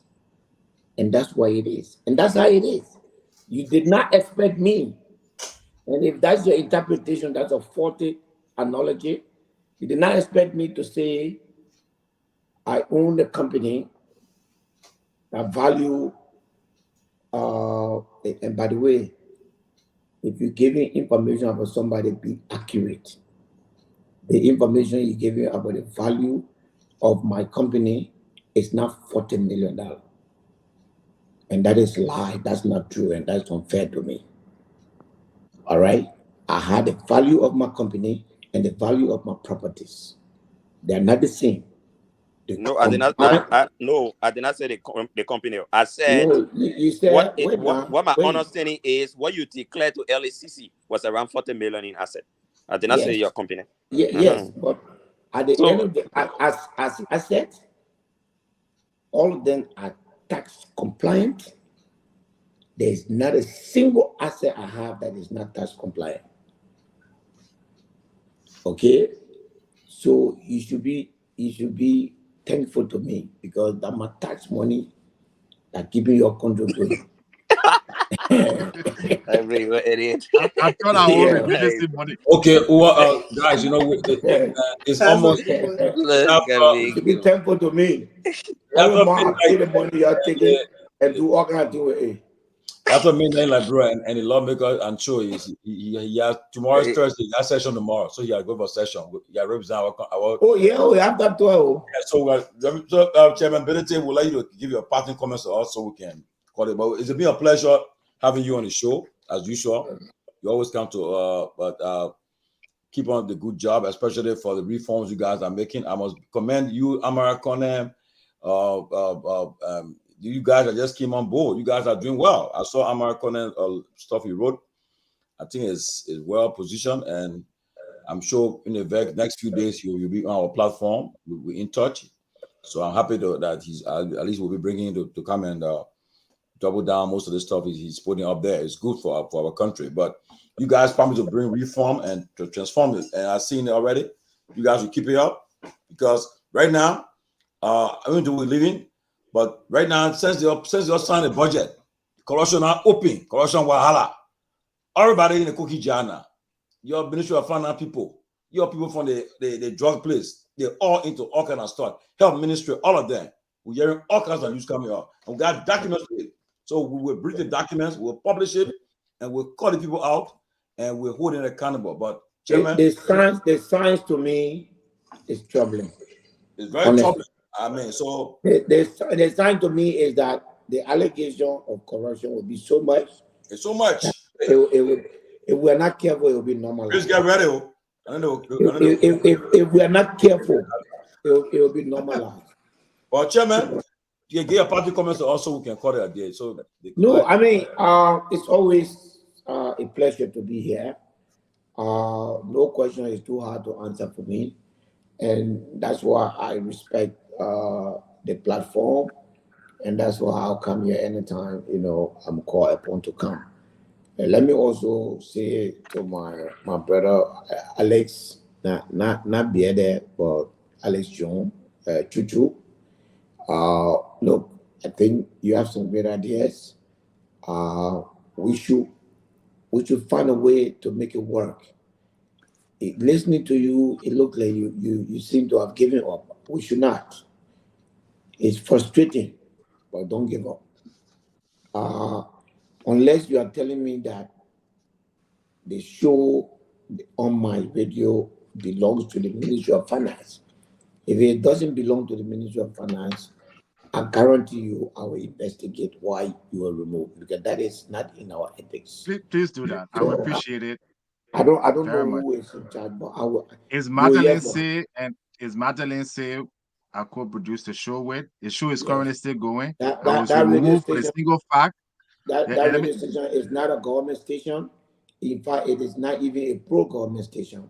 And so they brought the finance minister at the time he was campaigning, and I asked him some very tough questions which he could not answer. And Madeline and the other people there, because they were supporting Borgett and the rescue people, they interrupted me. They supported him. It was very unprofessional. So I hope you take action against it, because I would not expect that. Truth FM has a standard that we will protect at the end of course, and I guarantee you that I will look into that. I want you to know that for me, it was very important that you speak your mind. Truth FM is not a pro-government station, by the way. It's not a pro opposition. It's just there to send information. I used to listen to you some of the time. But then I will find out tomorrow and I'll get back to you. But please don't give up on Liberia. And when you have a legislature as what we have, that is basically designed to be non-transparent, those of us that want to change it, give us the benefit of the doubt. Don't sometimes not everybody is so strong. There are some people who are fighting. And if you take all of them and say all of you are this, you weaken those people's resolve. You should be able to always distinguish so that more and more people can join, the fight for transparency. Alex, like I said, look, my man, I'm in a public space now. I know how to cover myself, properly. I wish something like what you brought up just now, about me owning company and being gone. I wish those were some of the issues we have in this country. I mean, in a country with so many issues, I'm praying that we reach to the day where things like you cannot own a business and be in government can, because that means we have gone way in front. But we're getting there. So for some of us, we are cognizant of that. We are mindful of that, and we're trying to demand. That's why the business I do is now with government. I have zero relationship with government. It's absolutely 100% private. No link, no relationship with government. And I stay in that corner to make sure that my business give me money so that I will not go running beyond budget. You should encourage me to keep my business alive. Because as a lawmaker, if I cannot find livelihood somewhere else where I'm making honest money, then you now want me to join the bandwagon to start robbing the Liberian people. That is not the way to go. But thank you for your question, and the rest of the guy, Grace, I'm waiting for you to get on your back. At the end of the day, you owe me that. Yeah. But thank you for your comments and your comment. It's tough to get your flag of approval. Get that tonight. You know, I'm grateful. And Julius, as always, thank you for being there. And Robert, you are the man that I disagree with most tonight. But thank you for the conversation. I love it. I mean, you guys are just exceptional. Thank you very much. Thank It you, was nice having you. Thank you so much, Chairman. Thank you so much. And it's been a pleasure having you, and we look forward to engaging you in the coming months. But guys, we what a time! But I know on Friday we have for the first since the election, the first presidential candidates will be who took part in election will be on our platform for the first time. He been here before, but since the election, all the candidates that didn't win, they have not come on. We have not seen them yet, but Dr. Moneyba has braved the storm to appear on this platform on Friday. It will be interesting to have the Moneyba with us, engaging us about the future, his future, the president, critiquing President Boycott 100 days, and also the issue of the rest. All will come up. Trending issue will be discussed. We have an interesting interaction with him. Look forward to having him on Friday. So let's get ready, do research, come prepared. He's a very brilliant, young, smart guy. He come prepared. So come with your question. You see just now how your broad question to boost up the chairmanability, he pushed back. Yep. So that you come unprepared, the man will push you back. You got to come prepared and to bring it to the fore. That's how it's going to work. But already the 2029 election, I tell people already started. People already started the election. Take it or leave it. You see the how they call it, the rescue team is cracking. I saw a post on my friend again, Martin King Strong, one of the guy who they put a deputy press secretary. I mean, honestly, liking or hating, but he doesn't mean his word. He's fearless. He comes in fiery. And we heard hearing about the issue at the Ministry of Finance.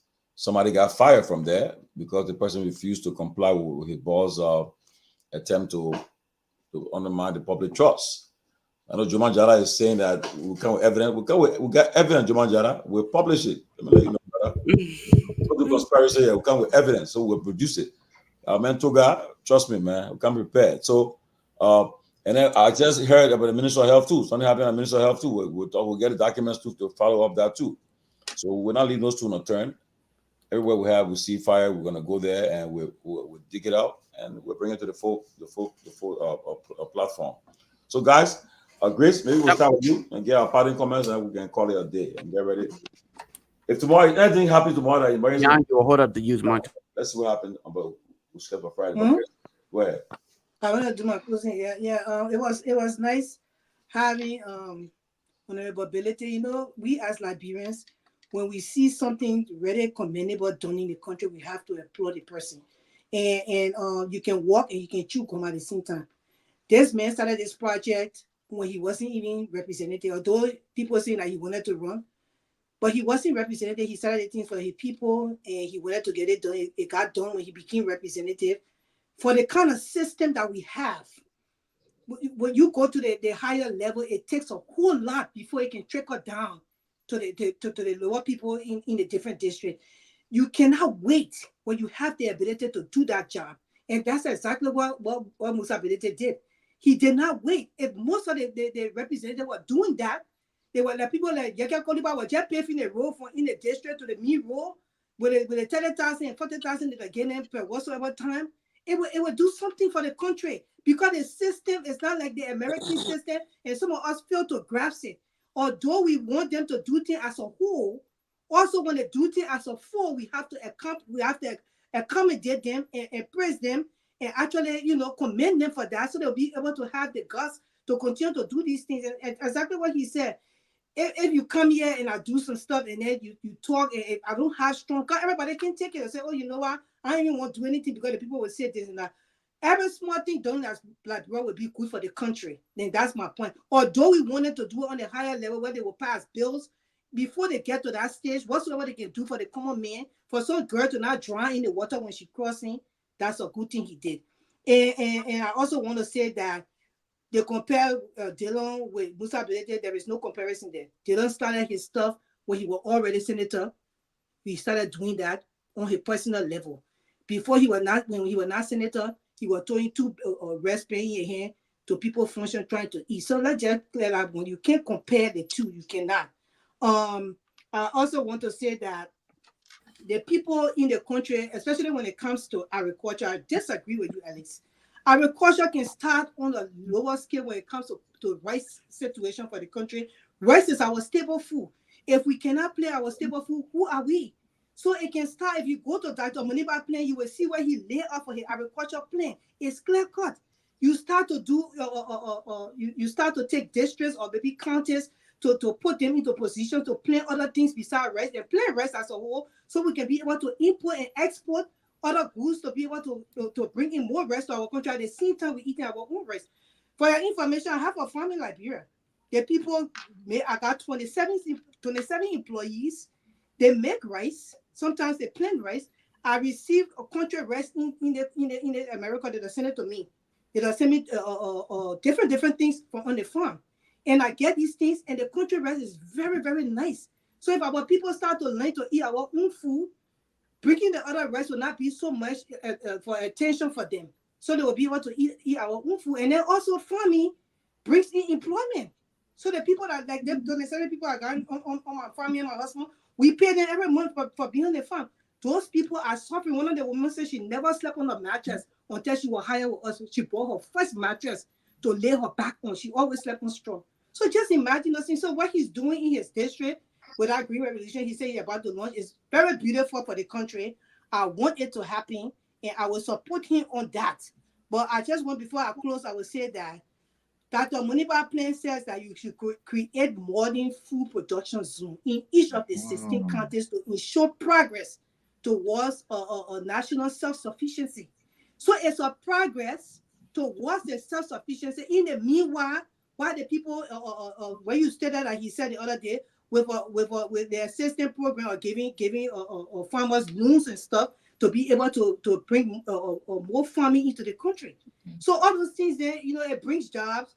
We have our own food. We can export banana and export different other things that we plant. So these are the things we're looking at. I really applaud Musa Belete for what he did.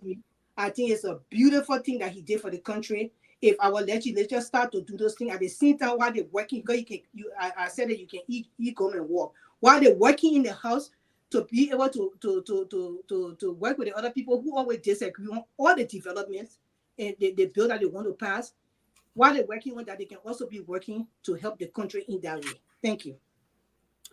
Tomalin, give me a second. I have somebody out here who really wanted to talk. They'll use my 1 or 2 minutes really quick. Let him just talk or speak to that, and that'll be my time. Jan, go ahead.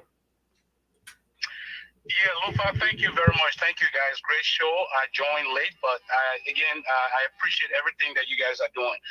I just wanted to take this time to say something quick to the chairman. Chairman Belete, this is Jan. Let me first start by saying thank you for the project in Nema County. I think that project is going to save life. It's something that region needed, and thank God you did it. You did not depend on government. You use your own resources to do this work. Thank you very much, Chairman. Thank you, and God will be with you.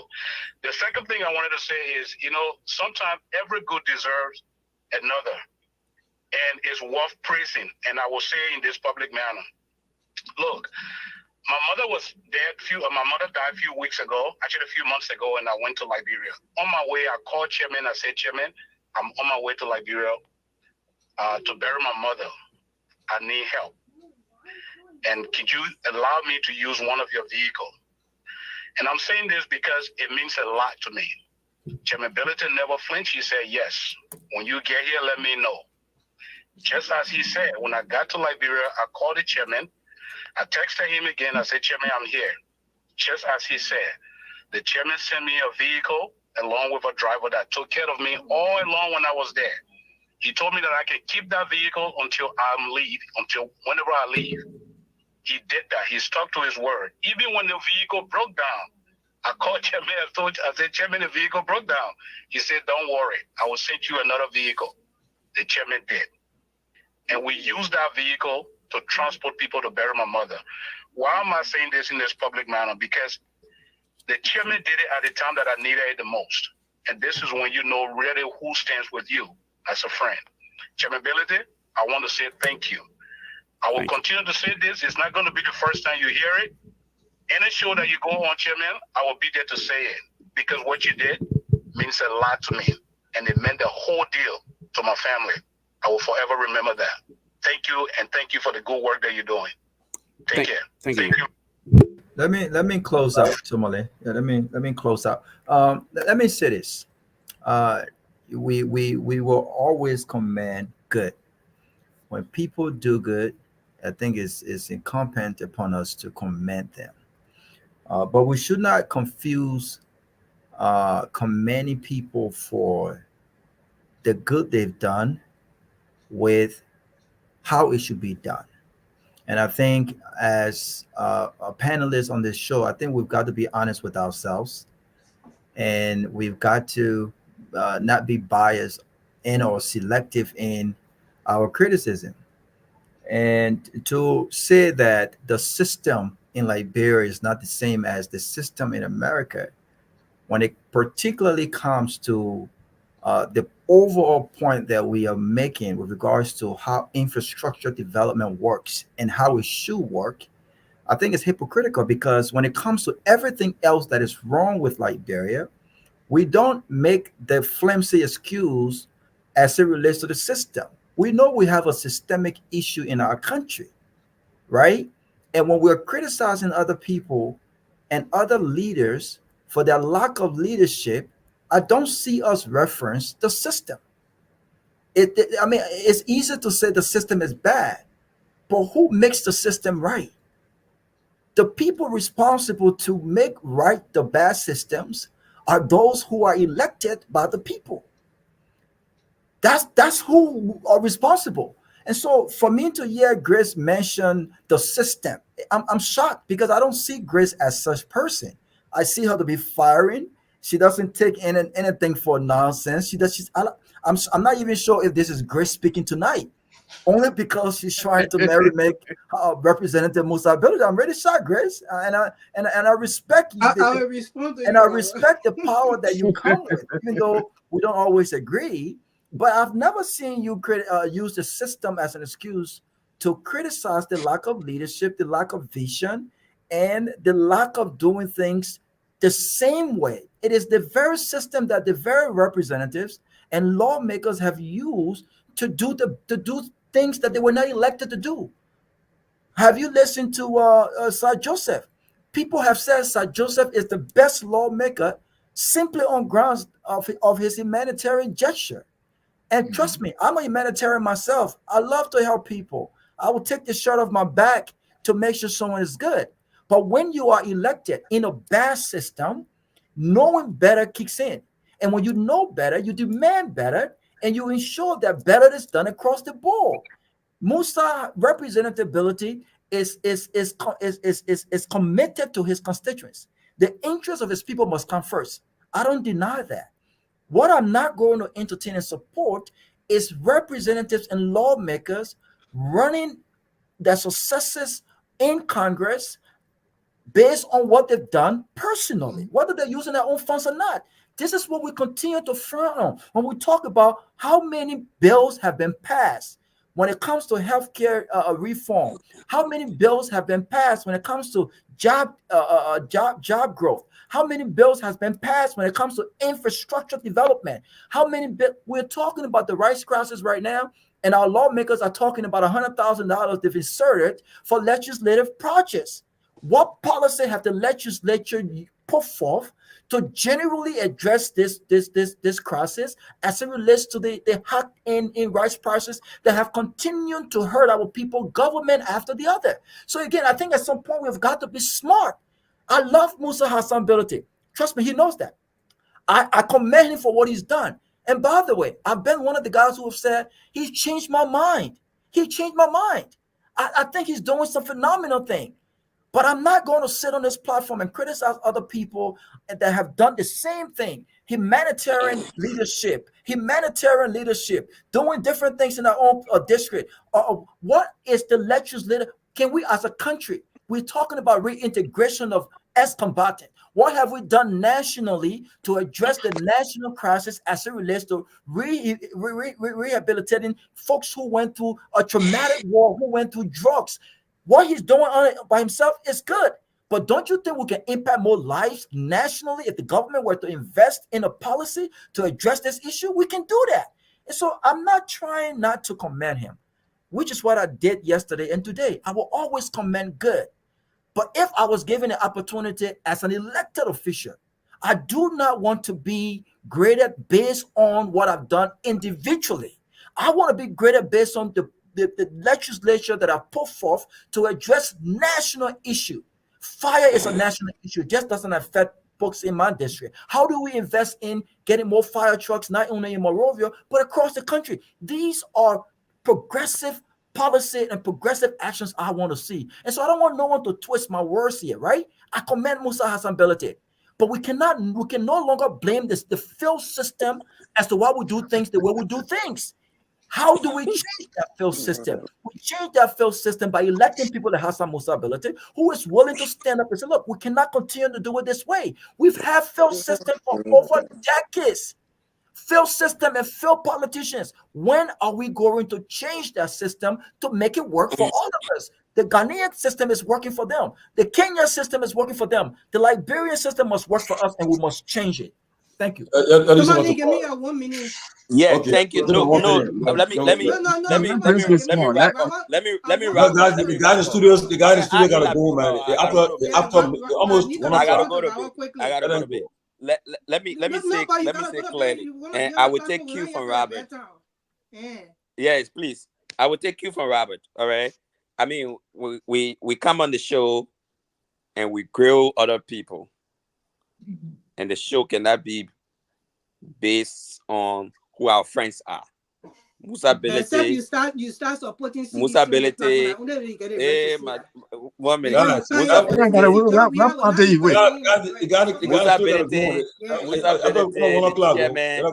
The chairman is my very good friend. All right.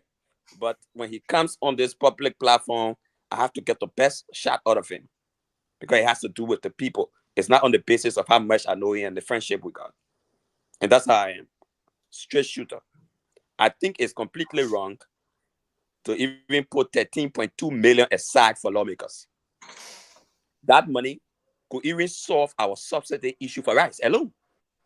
We'll not be talking about 17 or $18.50 if we got 13.2 million that we put only on a lawmaker. We know this country and we know the system. We know that entire story that talks about we send the money to Lace. Lace will go do the work. We know how that system works. How that system works, from what I have seen, even from the county I come from, it is completely controlled by the lawmakers. In fact, there are some point in time where they bring in their own contractors. I just come out of the studio. They said they gotta go, man. They bring in their own contractors. Yeah, please. So it's a fact. We know how that system runs. I know of a project stay in Basso today, a school that was being built by former Representative Gabriel Smith is lying there in ruins because it was on the same Lace project. They brought their own contractors to do the work. People pocketed the money. The building is lying in ruins. I know it. So when we come here to speak these things, people. So my issue is we're calling for audit on the legislature. If we want the legislature to be a serious place, we should be holistic. It has to do with ourselves. I expect representatibility to champion this issue that is completely unnecessary to put 13.2 million in the budget for themselves. I think it's completely wrong. And I think it needs to stop. We got the executive that does implementation. It's not the legislature to be apportioning money. He said the budget for them. No, the budget is for the Liberian people. It's not for them. You don't apportion 13.2 million to yourself while we can't find rent to eat, while the rate is going up, while buses can get in the street. Everything is wrong in the country, and we put 13.2 million for lawmakers and said, I think we need to revisit this. And we got to be very frank with our friends. This is wrong, and it must stop. In fact, I just put also in the chat room what the code of conduct says about property, about owning investment, I put it in the chat room so that people can go look at it and see it for themselves. It's clear. It's in black and white. I don't make up these things. I investigate them before I talk about them. Thank you very much. But you were wrong on the taxes when it came to Musa ability taxes because we all know about taxes here. I got business in America. I filed my business taxes. I was talking about laws. But my personal I'm not talking taxes. about what taxes say. Okay. I put the law You're in not the putting a deal now. I put the let law in Alex- the let Alex tariff close now. Let Alex close. I'll be very short and brief. So, unfortunately, I didn't have too much time to engage representability. Hopefully, in the future, Lofa Julius will not keep cutting me off, and I'll have more opportunity. But let me say this here, and I'm glad that he himself admitted that he have listened to me on the show. You know, some of us don't go on shows and tell them what we do in Liberia and how we do and how many farms we got or how many land. We don't do that because that's the problem in Liberia. That had a man that Jeremiah Kuhn today is a vice president when he was part of the corrupt Senate. Okay, that's how we got George Weah, who just based on what he love for country for football now is mismanaging our economy. The only basis to elect a lawmaker or president is based on your ideas. That's the only thing. You can build in this country here, Rockefeller, Carnegie, Elon Musk, Jeff Bezos, they give billions of dollars in philanthropy work. They build libraries, they build all these things. Nobody in America would think out of their mind because you go build a library or you go donate to something, then that means you're capable and qualified to run. But having said that, I respect Musa Bilede. The only reason I really respect him, because he is one of the only people that can intellectually, only legislator and Liberian politician that can go and on any program, any platform and entertain dialogue. Yeah. But that I respect him. All right. But because many of our president can do that. Our speaker can do that. Our other than running away. Where you want to be in public life, but you don't want to come and have a dialogue and discussion for the public. Then you want people to elect you. So on that point, I must give him A's for that flying color. He should continue to do that because it will only make him better and more accessible. But if he's listening, we are proposing a lot of solutions in Liberia. The problem in Liberia is nurses won't be economists, a teacher won't be politician. You cannot build a society where you take the experts, the people that who know how to, the mechanic is doing something else, the other person, you have to build your economy. Like Robert, for instance.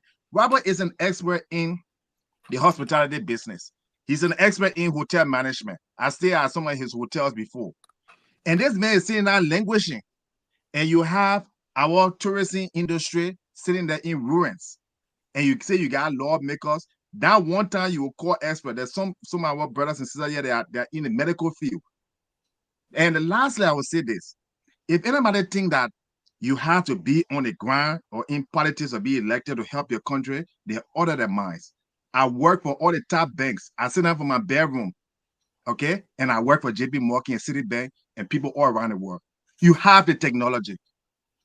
You can get these people, which was what I was trying to do, get these Liberian bankers and financiers and all of them together on the chat room on a regular basis so they can help solve the problem. And that's why we're trying to innovate in the country. We have an agriculture bank. We shut the agriculture bank down.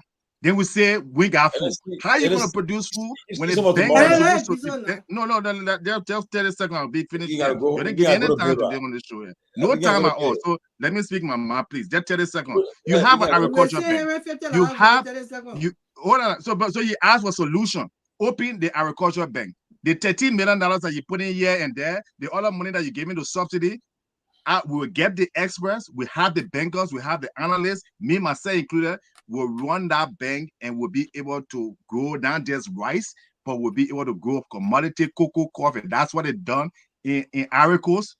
That's what they do in China. China has an agriculture bank. So that's one recommendation. People just say, I'll just criticize, and I'm not giving up. But what I'm saying, we need a change of the guard, and we need new people with ideas. Thank you. Thank you. But one thing I agree with Alex on as I end is, look, honestly, if you're a public official in a public space, I don't care if any platform you feel is too, the guys that they are critical about you, this way you should go. Go there and engage them. It makes you a better person. Because one thing I know we will not do to you, we will not disrespect you, we will not insult you here. When people ask you the tough questions, you answer it. If you can't answer the question, you can evade the question. Play politics with it. What we want to do? But to say Like some of my friends, that I will give example, right? My friend, I know senator, they don't call me after the election. He said, "Oh, election over now, so now we can talk. I will come on your platform." But I never ran. I'm running behind him. No, he choose not to. I'm not gonna say come. I'm not gonna do that. At the appropriate time, one of these days, you want to come here, but we're moving on. So I tell you the truth, right? If you're a politician, you want to be heard. Engage platform that you feel that is critical, very critical about you. Come there. Don't be afraid. You guys, at the end of the day, like Robert said, Musa, certain thing you did now, you earn me, you won me, because initially I wasn't all for you, but then because certain things you reform, you start bringing, you got me. That's how you do it. But if you just say all the time, "Oh, that platform is negative, that platform is this," then you're gonna be losing out. But guys, they won't answer questions. But Tomalin, quickly to Robert. When I said quickly to you, when I said the system, this is what I'm talking about. I'm not here to back anybody, but we have to commend people. But when I say the system, the bills, Musa ability is in our house. You hear when he come on platform, I listen to the different look. Can you imagine? I've been following the mail time. I follow him to Spoon TV. I didn't usually watch Spoon TV. I wanted to hear what you have to say. Because for me to get behind somebody and support them, I have to know your nitty-gritty. And the man is trying to pass bill in the house, but you know how it is to pass bill in our house with all the other people fighting because they too they want their money and they don't want you to pass any bill that will not benefit them. So in the meanwhile, because of that kind of the system going on, if he has money of his own, not the government money, to do one or two things in his content for his people, he has the right to do it. He can also do that and also be pushing the bill in the system as well. It will take time. But a lot of people cannot just be suffering and we not do anything about it. That's what I mean by that. Because I will play that. On Friday, we'll play host to Dr. Clarence Clay Moneybar, the political leader of the Liberian National Union. He will be our guest. We'll be a tough time.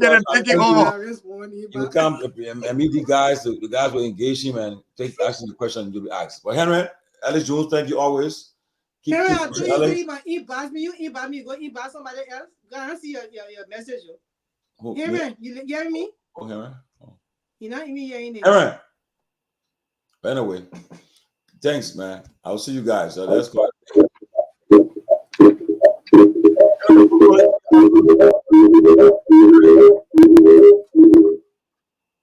Henry, they want to say she inbox you. You inbox her. She's telling you. Then you pay attention. Contact says Grace. Contact her. Contact her. Okay, I'll talk to you guys later, man.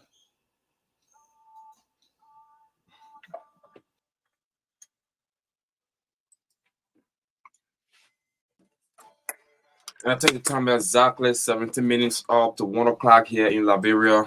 It has been very, very much fascinating. Beyond the closing document, the May week presentation. Many thanks to the man. That's the Honorable Man himself, District number 7 representative, Honorable Musa Asambedete. He has been our guest here today on the closing document. Let me say many thanks to you for your listening role. Many thanks to all of our panelists. Many thanks to the team that Hot FM 107.9 for relaying this program. That's the man, Zizi Bada. And the team of FM 96 for in Nima County, Sakapie, for also reading the program and all affiliate radio stations. My name is Heron Jala. I've been here with the man at the Butler on behalf of the team. We say bye-bye, we'll catch you when we'll catch you. That's going to be on Friday. And bye-bye for our end.